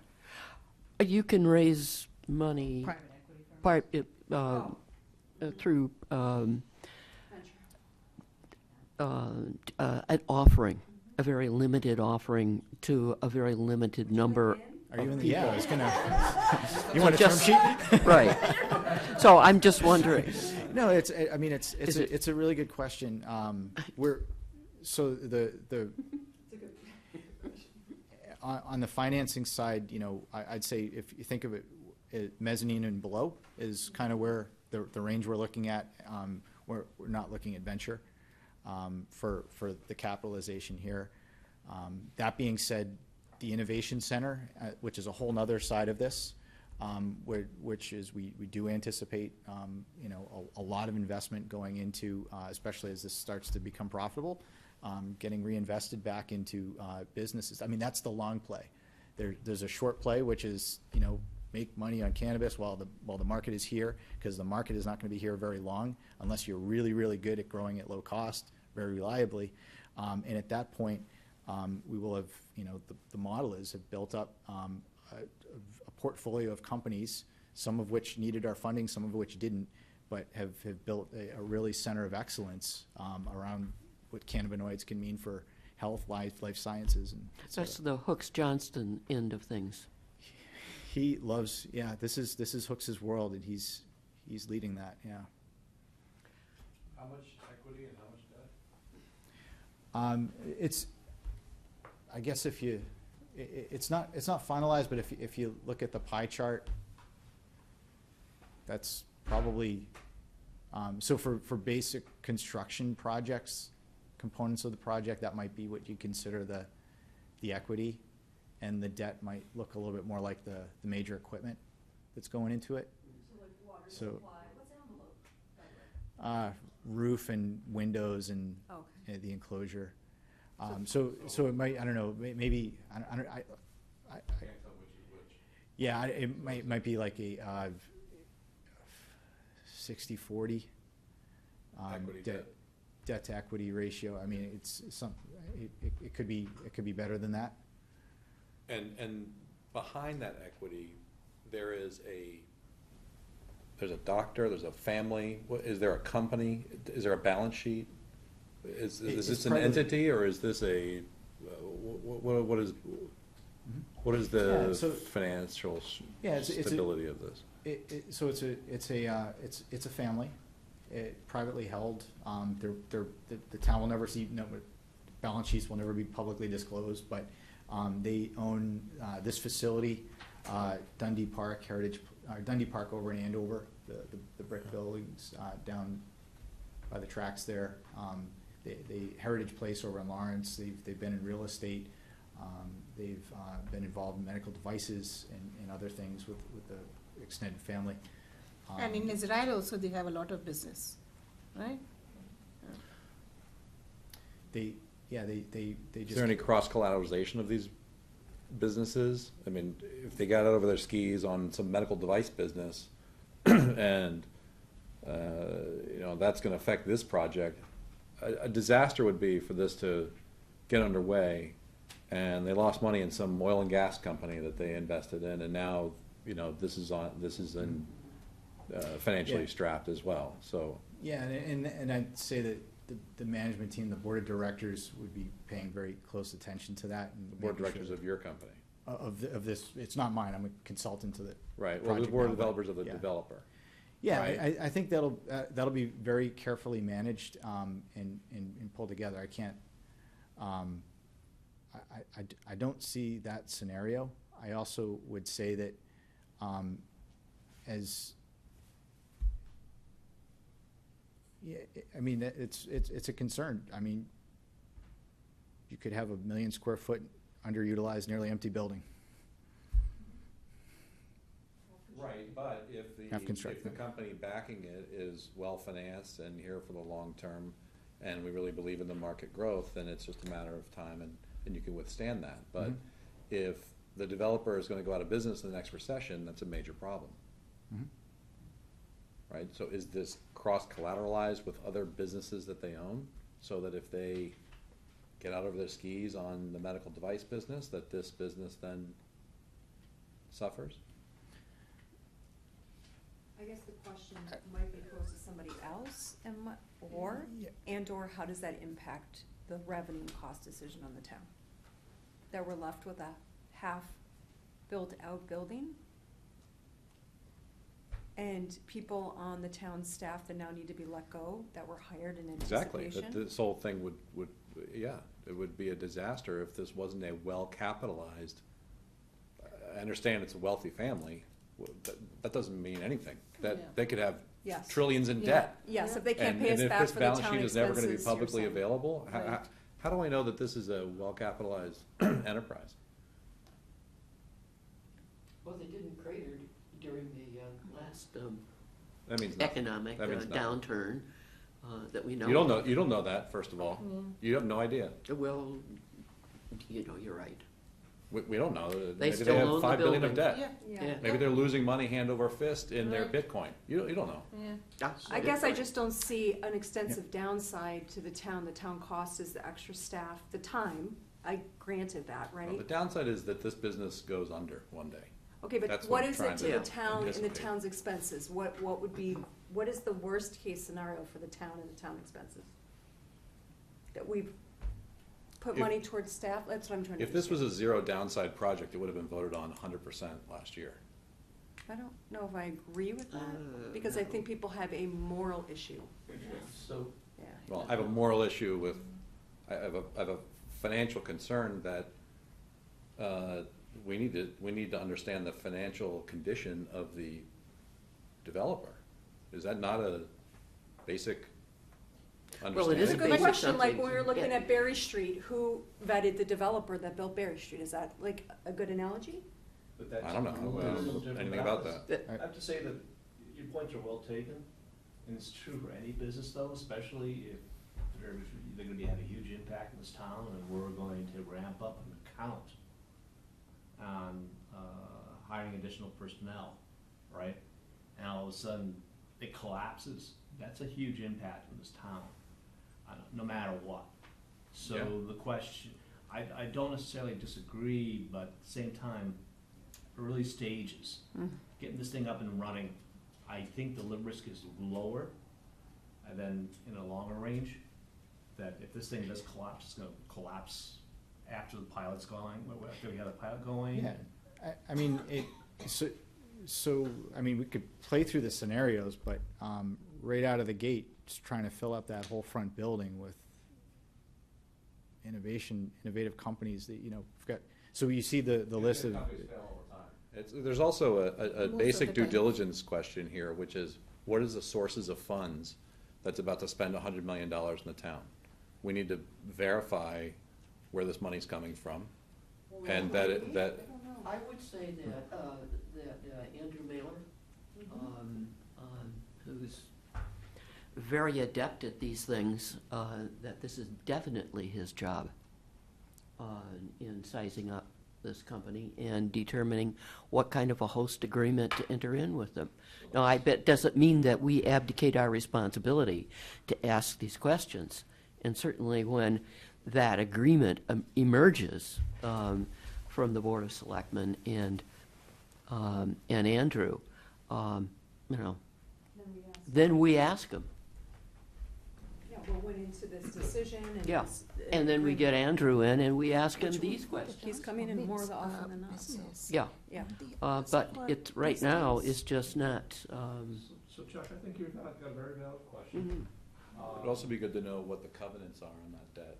Yes. What the minimum requirements are for you to maintain your good status with these lenders. It'd be interesting, not quite sure about the equipment financing, but it's still equipment financing here that's be going on, so. Well, if we could have Andrew come in, once the host agreement is finalized, then have Andrew come in and explain yes. what happened behind the scenes. Would that be a good step in the right direction?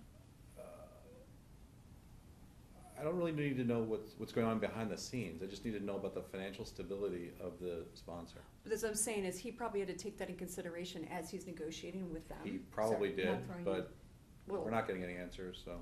Well, Well, no, well, they're not well, ready they to. said We they're will ready get an right now. answer. They're not ready. We all I had don't- these concerns last year. Yeah, yeah. Who are these people? Yeah.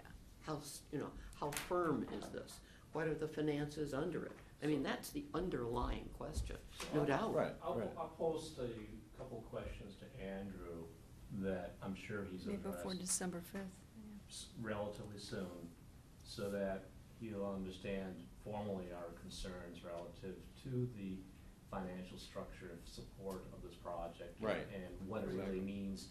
And I get your point. I mean, if you think about, geez, we got this newfound money that we're going to go out and get X number of personnel, which is really great. I mean, it's something that that site has needed to fill up and do something with.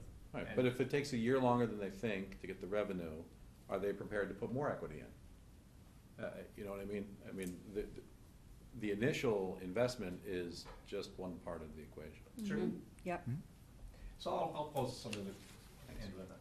Yeah, but I would be careful. I mean, I think I get it, but what's at stake for, if the town had to put in $10 million or more for something, to build out, the sewage, a substation. Versus giving a tax or break something, to spend, yeah. so they can go and, Mhm. and build their business. I would say there is probably a high motivation. I would like to know, what is that company doing really? When I spend $10 million and don't know if that's ever gonna go to something. Let me put it this way, if you knew that they had $5 billion of unfunded liabilities, would you still let them do this? No. Chuck, I don't disagree with you, but I think at that point I would be careful. If they are willing to disclose as much as they are comfortable to disclose, I'll take it and I have a look. But if they say, that's really not your business, and really what's at stake for the town, I don't know if I had a big problem with that either. You know what I mean? If, It's- look, we there's can a- ask- it's a question of we can solvency. ask, and it's Is probably- the developer solvent? Well, They may have 20 million of equity now. But what do we lose? We lose an income stream. That's It's not- what I'm saying, is what is our, Which we You- don't you- have, you- know. And You we will might have look like a hired somebody. fool for allowing a Well- bankrupt, a potentially bankrupt developer I to. understand the fool, but I care about the numbers, and I care about the expenses, and what are the expenses, and that's the question. What do we lose Yeah, no, you're missing the expense-wise? point. What's the point? That a developer wants to build a 1 million square foot plant, Yeah. and you're not asking about their financial stability. It- Or you're saying it's irrelevant, No. because they're willing to do the I project. don't think we're saying that, I think No, we're Andrew not is. saying that. Nobody's saying that. Andrew's not saying that. So, Well, what do we I- have to lose I here, talked to a Andrew. couple What of are you talking about? employees or something? Yeah, I'm missing the point. No, we're She's- not missing You the point. understand what We're I'm gonna saying? ask the question, and the I question's absolutely gonna get understand asked. what you're saying, but I also have to take into context of what we currently have, which is nothing. Yeah. All right? Look, if the developer makes- also owns medical device businesses and all these other businesses, one basic question is this cross-collateralized with that? So that if they Let's lose, ask Andrew. Yeah, let's- right, let's okay, ask you, him. so, okay, well, you don't know the answer to that? Yeah, I do, but I'm not gonna disclose it tonight. I mean, Okay. I'm not sure exactly Okay. the context, so I'm gonna say that, these are questions, if they're relevant, we'll answer them with the town, but,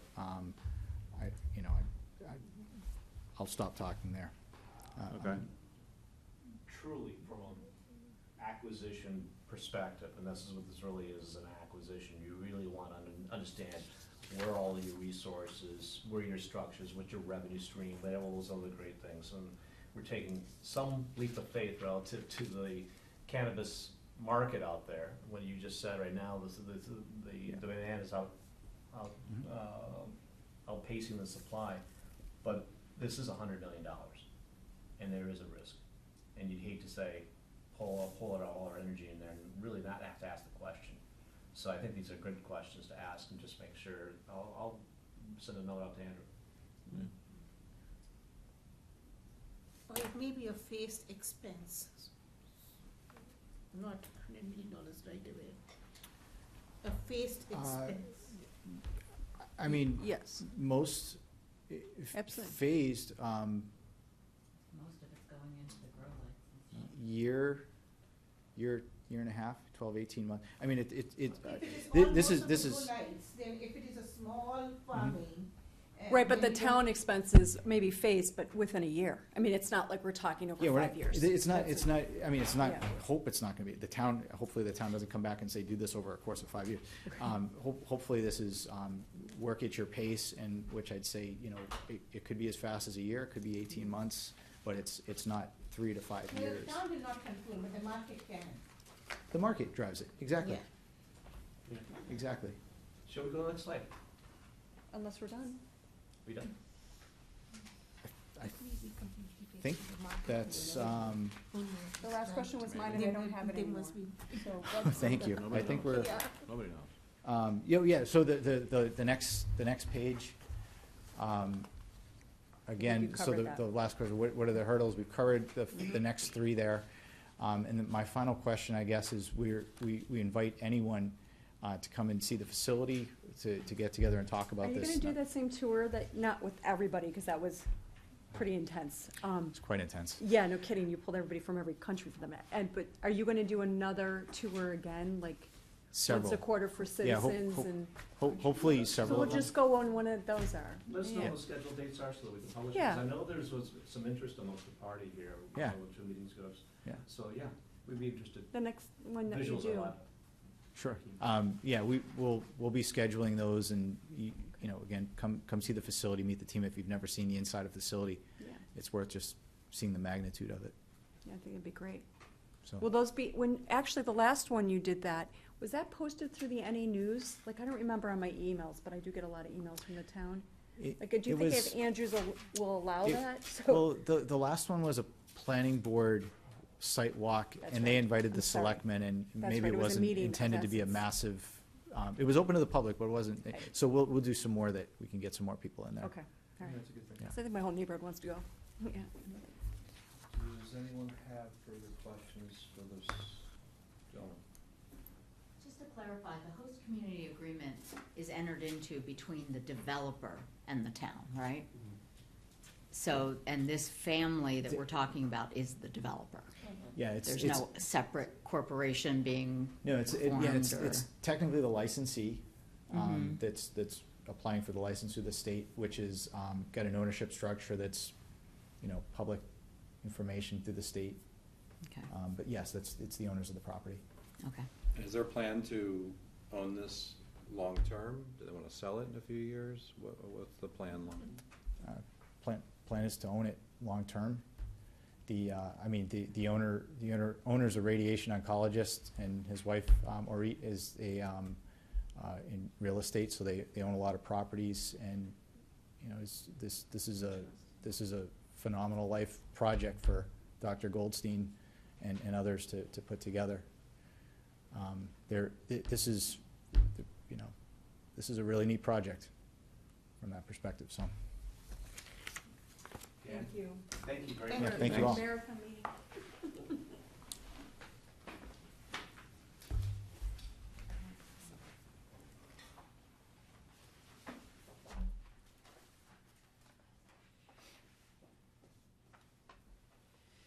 So, striking a balance with this project, I would love to understand more of the cost of the acquisition, cost of the development, their financials. And this was more gained, at least from my perspective, like, what could we expect? And it is a moving target relative to the revenue streams. But what's nice is how he broke down the components of the revenue, also putting into perspective the timeline caps that are going to be on them. On the host community, it's 5 years. On the other part, so there is going to be a start and end date to be negotiated. But what I would be concerned from what you have actually suggesting, Chuck, was that we put all our eggs in one basket relative to how that future revenue might be spent, and it goes for naught, you know, and that's the hard part. So I'm not as concerned if they were to go belly up and didn't have an impact on the town. We didn't really lose much because we haven't gotten anything out of them right now. But if we're counting on it, that's where it might get hurt. Do we want to talk about the calendar, or want to talk about some of these other let's get a few miscellaneous things out of the way. First, this would be like new business. So I got a call today, Chuck, you're being added, they wanted to add another FinCom member to the OPEB committee. The committee has been expanded to 9, and they'd like to have 2 representatives from our finance committee on the OPEB. Chuck has already been on it, and what's happened is they've got 3 town employees. They got, forgive me for names, I'm not gonna name the head of HR. They got the Jim Mealy. We've got Lynn Savage representing the town. Then we also have someone from the school committee. We got someone from, a couple of people from the Board of Selectmen, and maybe a couple of us from Why has it FinCom. gotten so big? I think Andrew had, The liability? there you go. They Or match? the liability or the committee? Which are we talking about I- here? The $106 million? You know, the decision was actually made, I guess, last night. Yeah. And I guess I don't have any real problem with after the decision's being made for us throwing in one more body. I too thought perhaps 5 would make a nice number. But the fact of the matter is that I think they would like to have all the representatives that have an interest in the matter, and that's, for example, the 3 town employees Okay. who have a vested interest, and making sure that everything is evenly balanced. So, So you said HR? I forget the person. Oh, you haven't met yet? No. Oh, I thought you had. Okay. No. So this wasn't a determination by you guys meeting No, and no, it was the saying we board needed selectmen. more, it's a, Board of Selectmen. Andrew made a presentation about adding the people, okay, well, so, so can people think about it and get back to you? absolutely. Great. I'll be reaching Moving out. on. The involvement is really gonna be mostly homework, not a lot of meetings. A lot of the homework being, Chris Nobley's gonna have fine material for everyone to look at and study, perhaps put out some objectives, get together, have a consensus on what the plan is for the rebalance of the fiscal year, and work towards that objective. Scratching the surface, which would be great, with a $108 million liability, I'm game for that, so. And again, kudos to Bill Callahan, who spearheaded the OPEB committee. Yeah. Actually, for me. Sorry, 108. 108. 108, okay. Yep, I'm sorry. And Clinton. Could you spend 3 minutes, Ed, talking about, by the way, I'll send out an email for people to respond to me. Angela, before I forget, could you make sure that everyone, when I do the fincom.gov, everyone in this room and Sasha are definitely in there? Just confirm back to me. Because I get confused. I mean, I see you off here and you off there, like, I'm not sure you're getting my emails. You mean when you send the FinCom? I mean, I don't know who gets it, because all it just says is FinCom. I want to know the underlying addresses. I want to see it somehow. Ask Chris. Chris, I'll talk to Chris. Okay. I think if I you just- double click on the FinCom, the I members, tried. Yeah, it doesn't I come up? tried. It No. won't- it won't Are you guys getting the emails that Tim's sending? Yeah. Yeah. Are you Okay. getting them? Yeah. Everybody's on. Okay, never mind. Are you getting my emails? Yes, we Yeah. are. Yeah, We I mean, are all getting it. So we got confirmation. RSVP Yeah. until the meeting. I just wasn't sure. Yes. Sorry, I wasn't I sure, appreciate because we get it. There's a doubled group up of on us that are emails Microsoft and stuff like Junkets. I that. do limited Trust me, things me on too. Um, Believe me. Real quick, we're gonna spend about 2 minutes, 3 minutes on an event that happened Friday. Mark DeSalvo, who appointed all of us, but I also, along with Mark, Ed, myself, some members of the school committee, members of the Board of Selectmen, and we were almost outnumbered by the press. Who were, one of them was freezing. But, right? but anyway, it was a very cold afternoon, but the purpose of it, I want to let Ed take it from here, but the purpose of it and what it really meant for me and Ed and perhaps for us in the future. So Ed, take it away.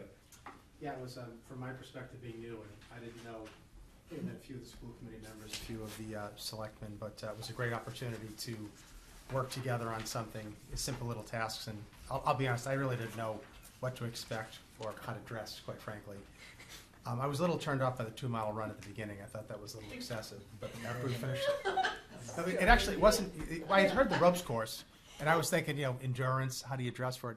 It was really more kind of like group activities where he kind of puts you in a non-specific situation, gave you kind of enough direction to at least get a conversation going. And like any time you've done those type of things, and I think they're especially useful when you don't know people very well. It's a great chance. We had to practice each other's names, which I'm not great with names.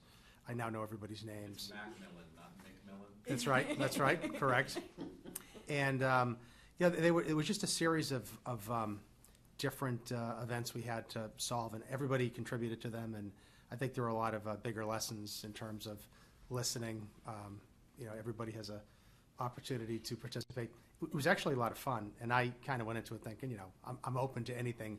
I've done these type of things before, but it really it got the point across. I mean, like I said, you get to know people well, you get to see how they think, and you get to see synergy. People do work together, and it was pretty cooperative, and we had a few laughs, so. You're opposed No to- prizes, no trophies. And no injuries. There were no prizes, but there This was is a a little place to get our flack, injuries. a little flack flying around, so you got to get a few good shots in on each other.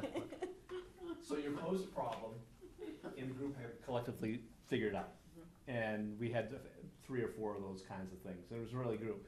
Now, the only thing that concerned me was the release document that they asked us to sign and bring with us. Because part of the ropes course, they do have the ladders where they actually will put you in a Some kids harness. got hurt. You'll actually be put in a harness and hung up in the tree, but all this was on the ground and pretty safe. I mean, you're talking about tennis balls, you're talking about wood outline, and you're talking about, Yeah. probably the fun thing was the zip line.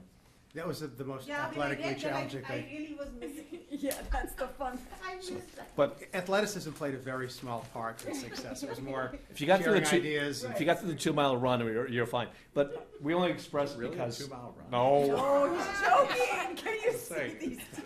we. Oh my God. I think the reason why I wanted to, reason why I wanted to bring it up is to formally thank publicly Mark DeSilva for bringing it all together, and secondly is just that it is a good opportunity. Whether you think, geez, these team building things they're not, and you really learn from them again, or they reinforce things. So, I've I wish I I've could have through been there. quite a few. Sounds like a good You time. didn't come in the evening. You should have come in the evening. was in Do New we York. want to hit some of the other ones before the calendar? Yeah, let's do the minutes. The what? Minutes? Minutes, yeah. Now we'll do the calendar and new business. Yeah, I went in the evening. Well, wait, anyone, any questions on the minutes from Any questions on the minutes, or shall we approve? October 17th? This is the Jim Mealy meeting. I actually watched the meeting. I felt like I was there. I just Oh, looked it was so nice. Sunday morning, I was with all of you. Drinking, oh, that's good. Television TV, isn't You're supposed to be on vacay. it? Must see TV. I thought it was nighttime TV, it put you to sleep.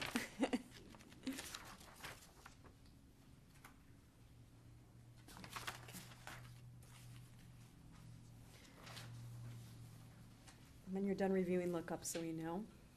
I don't wanna-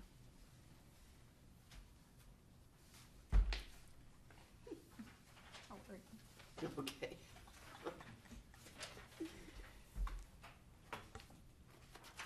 Are we good? All right, I make a move to approve the minutes from the meeting dated October 17th, 2017. Do I hear a second? Tom? Shoulder All in guy. favor? Aye. Do still a couple more things before we get into the calendar. No problem. And I have a couple of new business things. Right. So, as part of your packet, this is the fiscal year 2019 budget policy statement. This is the beginning of documents you'll be getting, and I encourage everyone to read it because it talks, there's 2 components in my mind about it. This is, this, Nobody has it except for you. okay, so Angela, this is something that I have to remember every time. When she puts out the agenda, which looks like this, in bold up front is click here for meeting packet. Right, but it should be in our drive, It's, so- you click on it and it is there. All the information for today's meeting was in there. So it's there for you to get. So what do we have to print and not print? Because we get this when we come in. Yeah, that's what I'm, I understand yeah. that too. Okay, so that's, I don't usually print it because a lot of times I read it on my computer, but I know it's gonna be in here. I don't wanna waste the paper. And it's 21 pages. Yeah. Yeah. can, Angela, for a second, can you look up on the screen, please? If I click on this attachment, You actually have to go into the agenda, right there. Yeah. Look here, Click so on it. then I here have for to meeting click here packet. for the meeting Yeah. packet, yeah. okay? I'm just tracing this, guys, because I want you to see that I do not believe this is, It's there. this is not in, okay, but let me Yeah. be clear. This is not in our No. FinCom folder. This is in a separate area of the drive. Well, it's attached to the email. I know it is, Yeah. and I'm fine with the process, because we agreed on this to save trees, If but, you go in the calendar, and you go to, Right. that date, Right. which is. Would you have to have So this? that I'm going through this, oh, I just did. So just, I want to get people into the routine of thinking it, because it's hard for me to remember as well. But this isn't a very important document to read, whether you print it out, or you save it to your computer or laptop or whatever. Why? It talks about, in general, what the guidance is that Andrew is providing to the various departments and where he thinks they're gonna go. Also, his high-level stress points in the budget is in here. And finally, please look at the reserve fund policy in particular. We spend a lot of time in this area to make sure that the reserves are adequately, in fact, the bulk of this thing is the town financial reserve policies and where they plan on going. So, something to look at. I would say that the Revenue and Fixed Cost Committee's work is really done in here.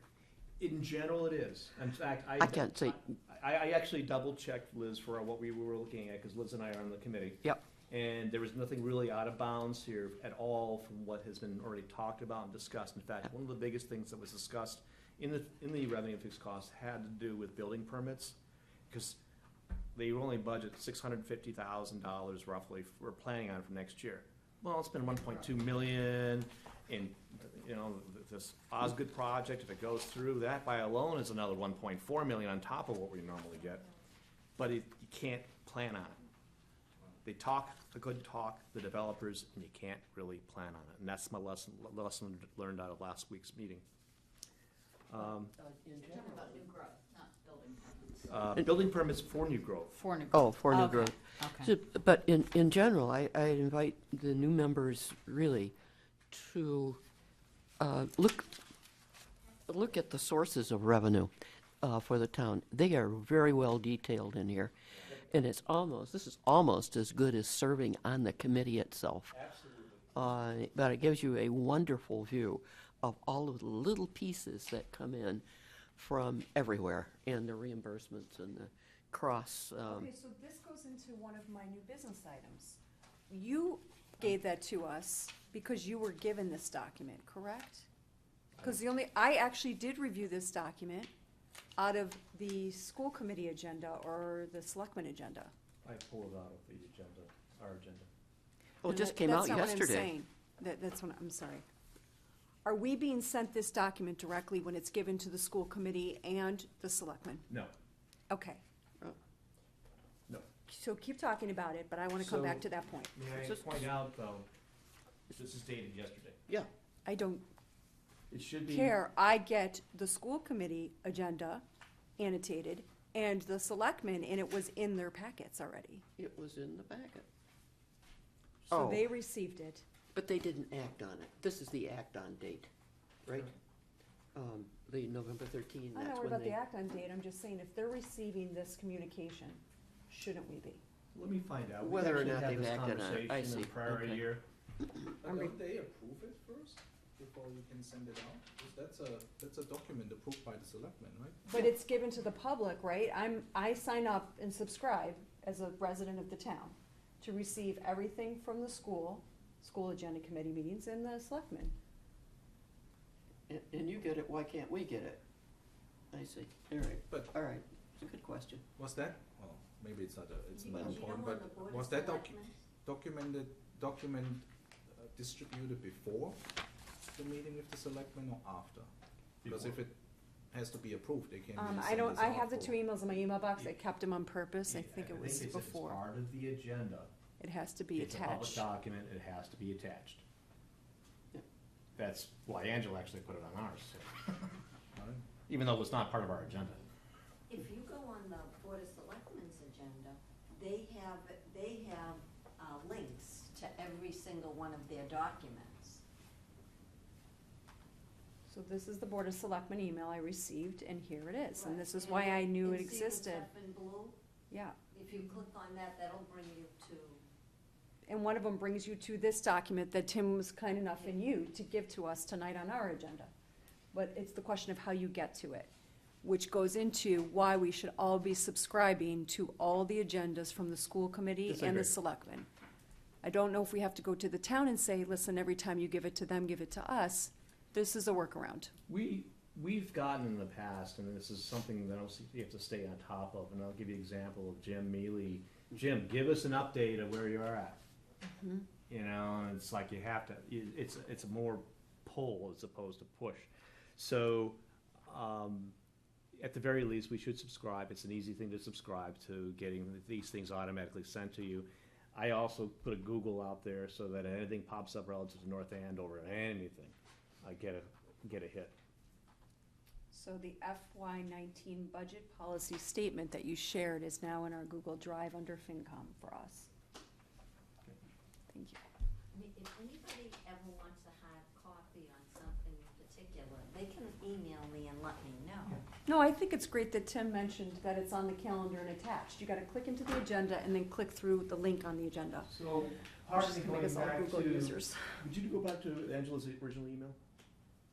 I don't know if I have it. You know what I mean? I kind of erased everything, sorry.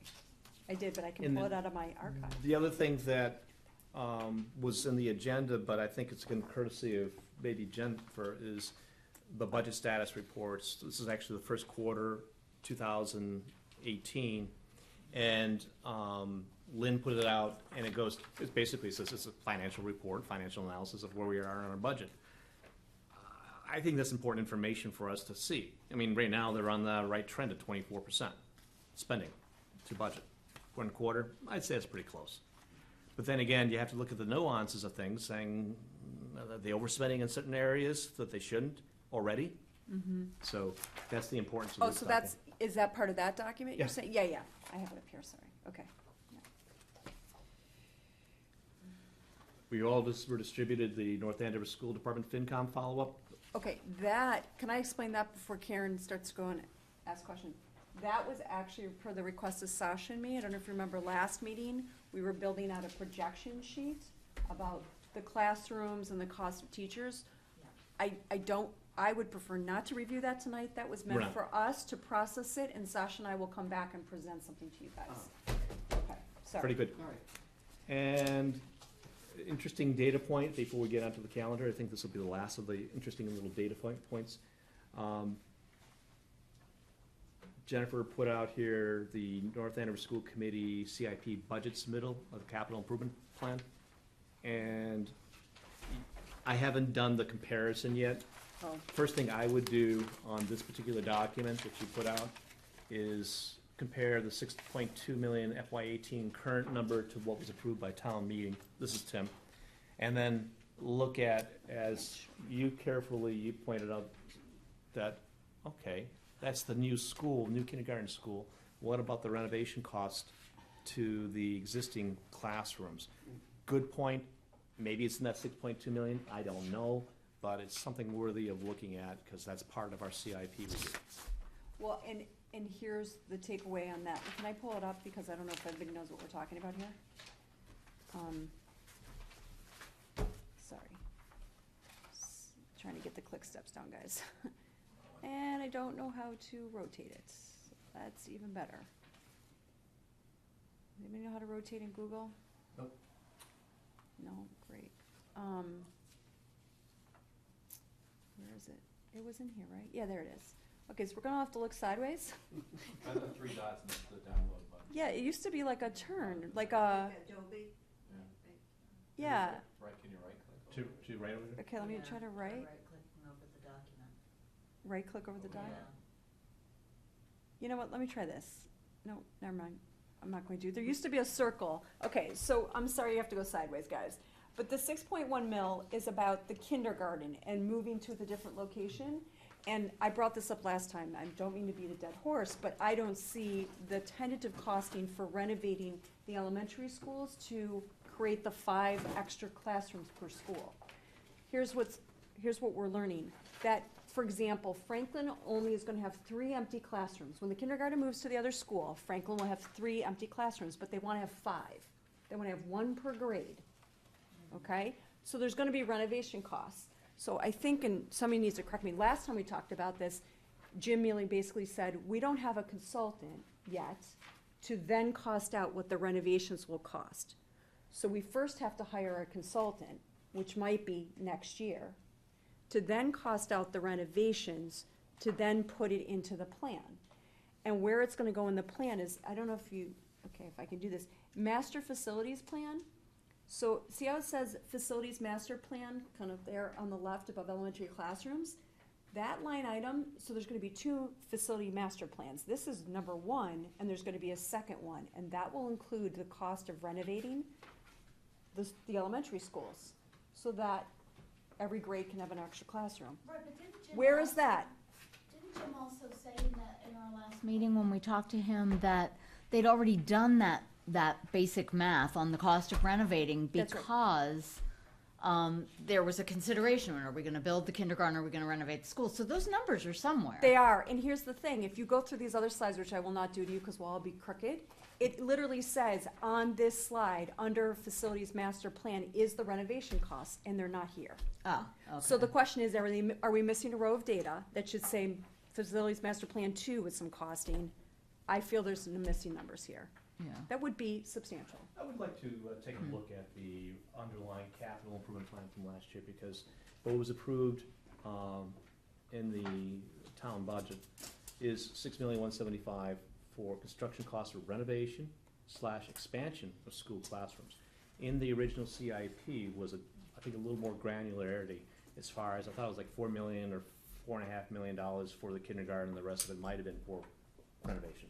Got it. So it might all be blended into one? Yep. And put into FY 18 only? Yep. Well, Well, isn't that incorrect as well? Because the fact is, I didn't hear that we're going to move out the kindergartners and renovate the schools and be open for business with teachers all in 1 year, No, that wasn't the plan. right? Am I? Well, no, they're not saying anything about teachers or personnel, they're just talking facility. I'm sorry, I understand this is this capital improvement plan, it's not the people.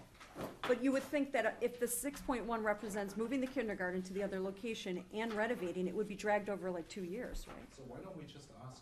Yeah, that's all. Right, Yeah. I'm not, we're there. All right, But I think it was a in good question to ask. Yeah, Can we talk about calendar? so we can include a column with that information in it. Yeah. Okay. Just keep asking the same question. Okay. So this is the tentative, can everybody see it? This is horrible. I don't know why it looks so bad. This is Google. Yeah. Okay. So the trick with the calendar, I'm learning this is my first time doing the calendar, is that there's items delivered to the selectmen, there's items delivered to the school committee, there's items delivered to us and everybody. So it's about the timing of it all.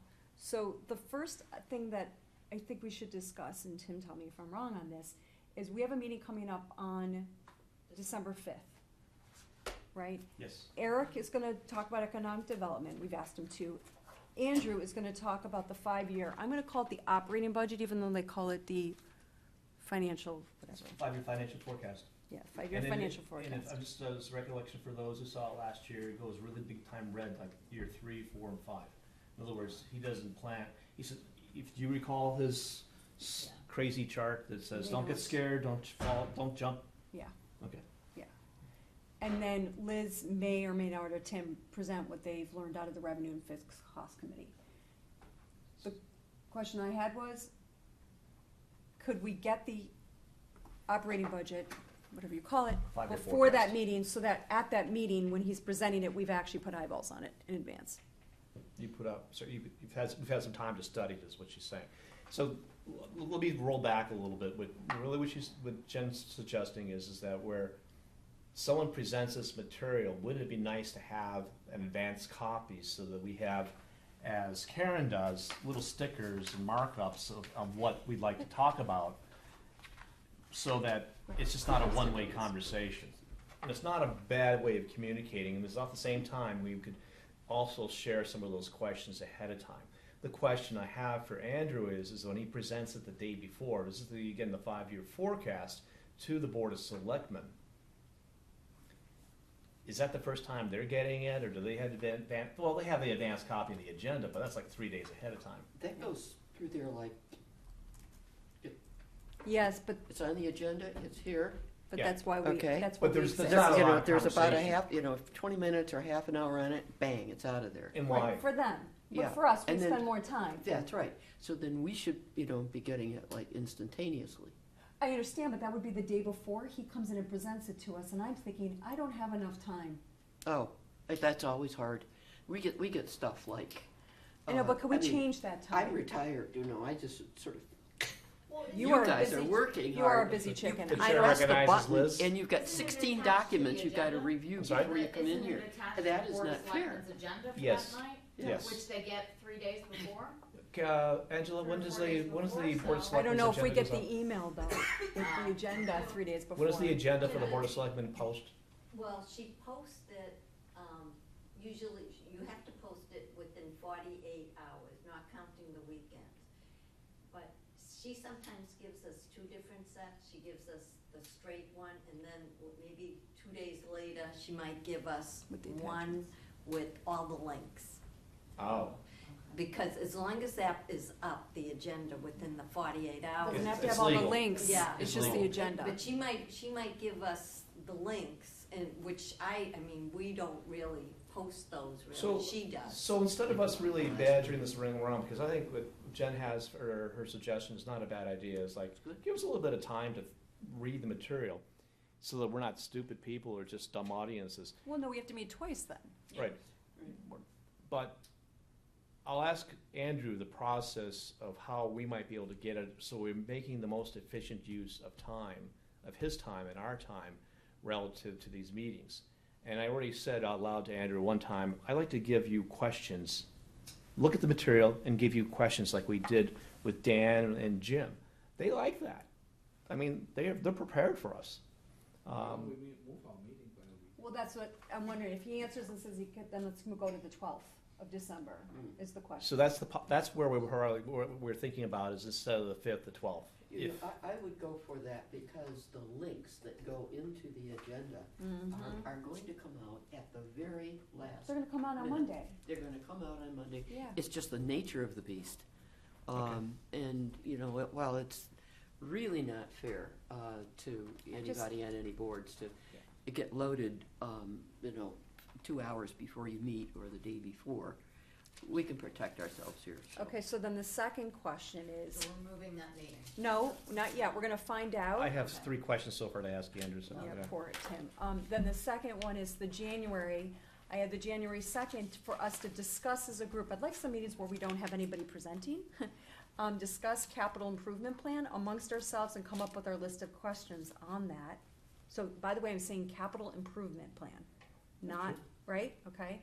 But then that would mean, in theory, we'd meet the following week again, and that's when Andrew would come in, where we could ask our questions about the capital improvement plan. So that's 2 meetings within 2 weeks. Within a week. Within a week, sorry, yes. So the question is, should we meet on the 2nd, or should we wait till the 9th? We're gonna be sent the capital improvement plan at the beginning of December, I think. Could you please, No. no, end of December, 18th, The sorry. The 18th, the poor Jen gets confused with the C It's my part. first time. Yes, but will No, we it's look not at that, it? it's So just the ridiculous. next 2 documents coming out, the first one is, it really is about a half-hour discussion, and that's the 5-year forecast.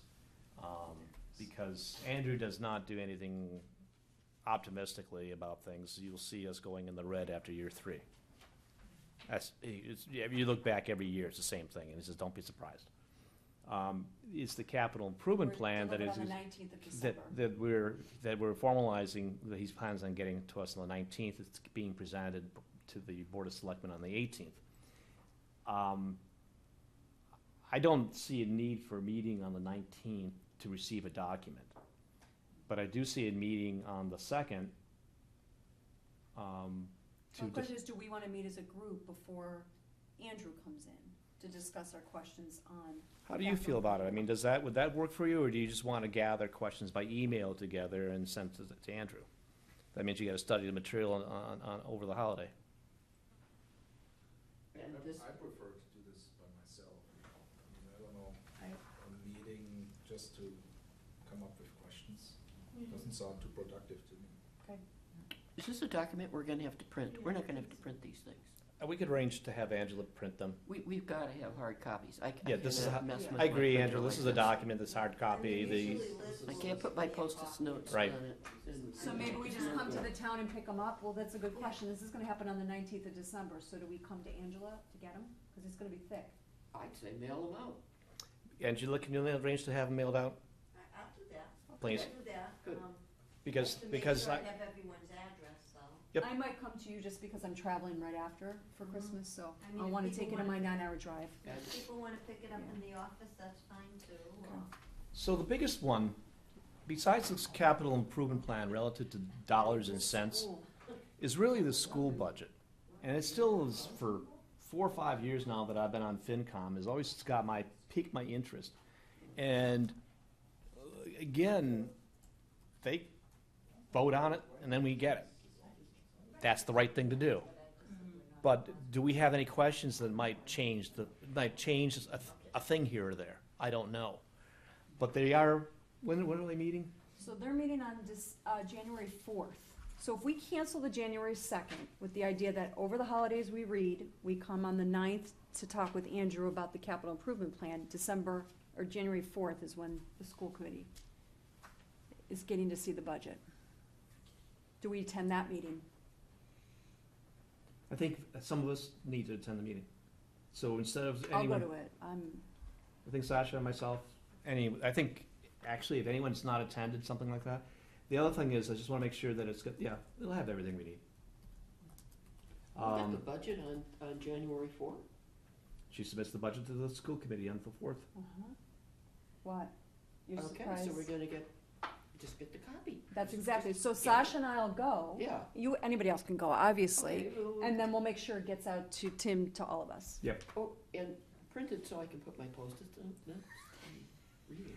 That's Me too. another one we'd like to print. Me too, because I The got school a lot of budget yours to hold, use. On January 4th? Yeah, okay. Okay, look I over don't my know whether calendar. that, like, I have to find out from, I, yeah.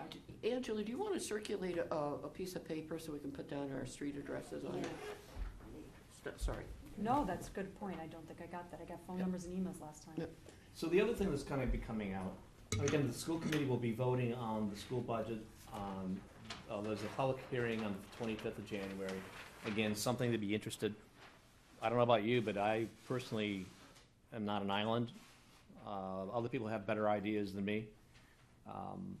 That's actually a very interesting meeting, Yeah, so. but if you go to if we go to the public hearing meeting and I speak up, am I speaking up as a resident Yes, or a FinCom? resident. But So we went. Jennifer, don't you think you have a little weight though, as knowing that I they're know a that, fin? but I don't wanna play that, so that's why I'm asking. If like 4 of us show up at the public hearing and ask some questions or express some concerns, I don't know if that's a, It's all personal. Okay. I've got a daughter in school. The operating budget, we're gonna get the second week of February. And this is where it gets a little bit interesting. We fought, that's probably a tough word.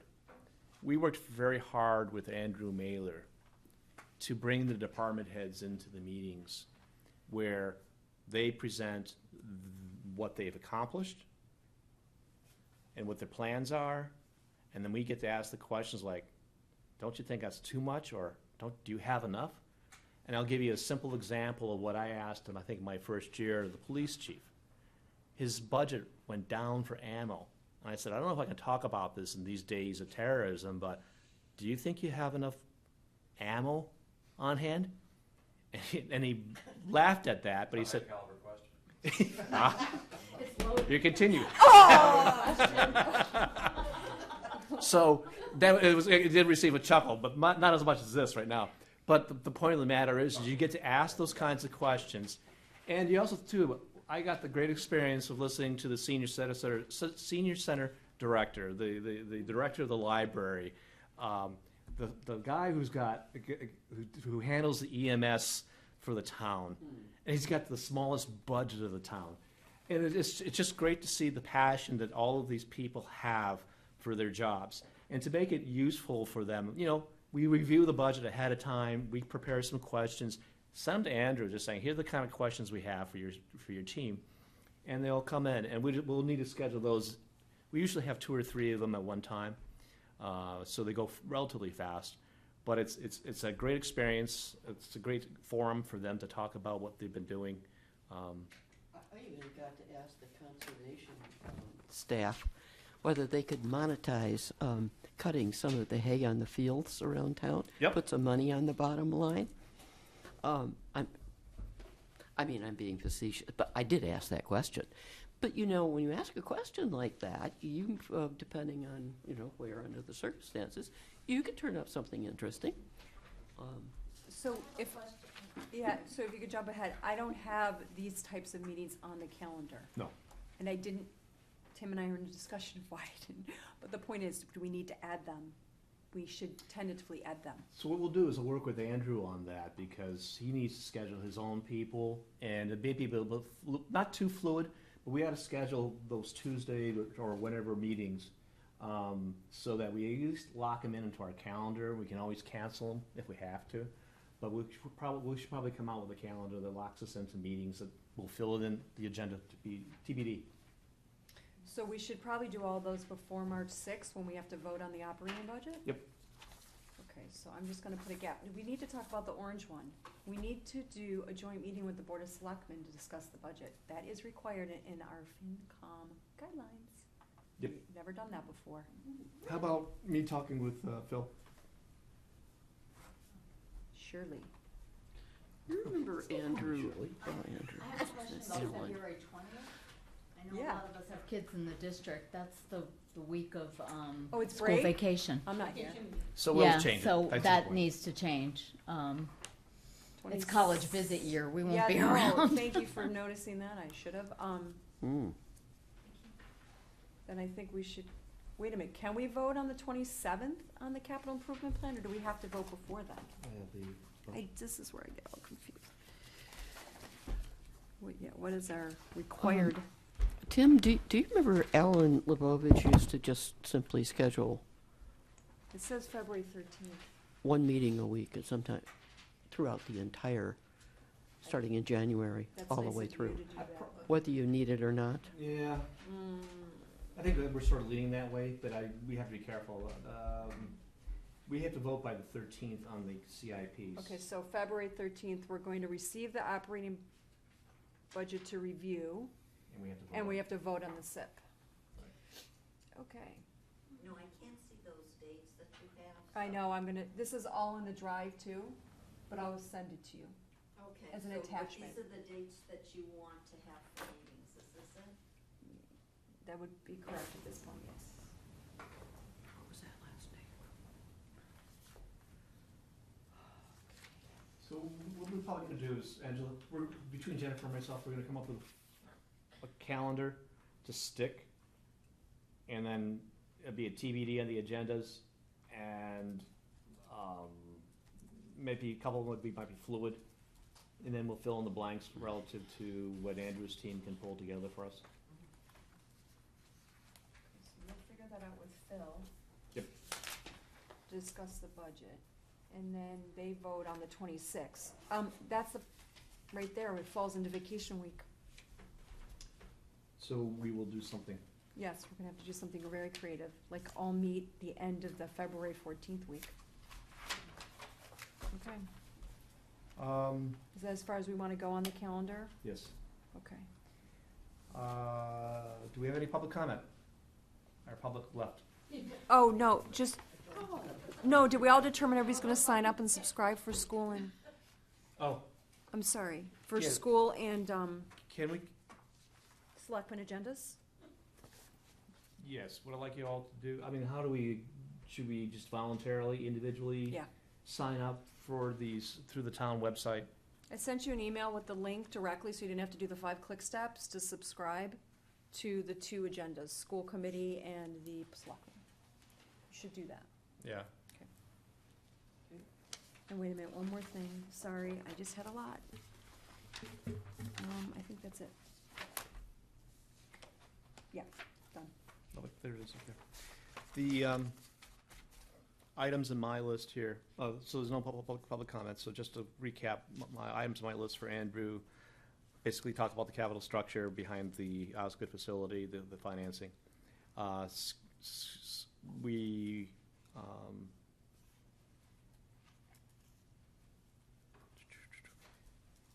that's probably the only thing I need to ask Andrew. Oh, talk to him about the timing of the meetings with the department heads.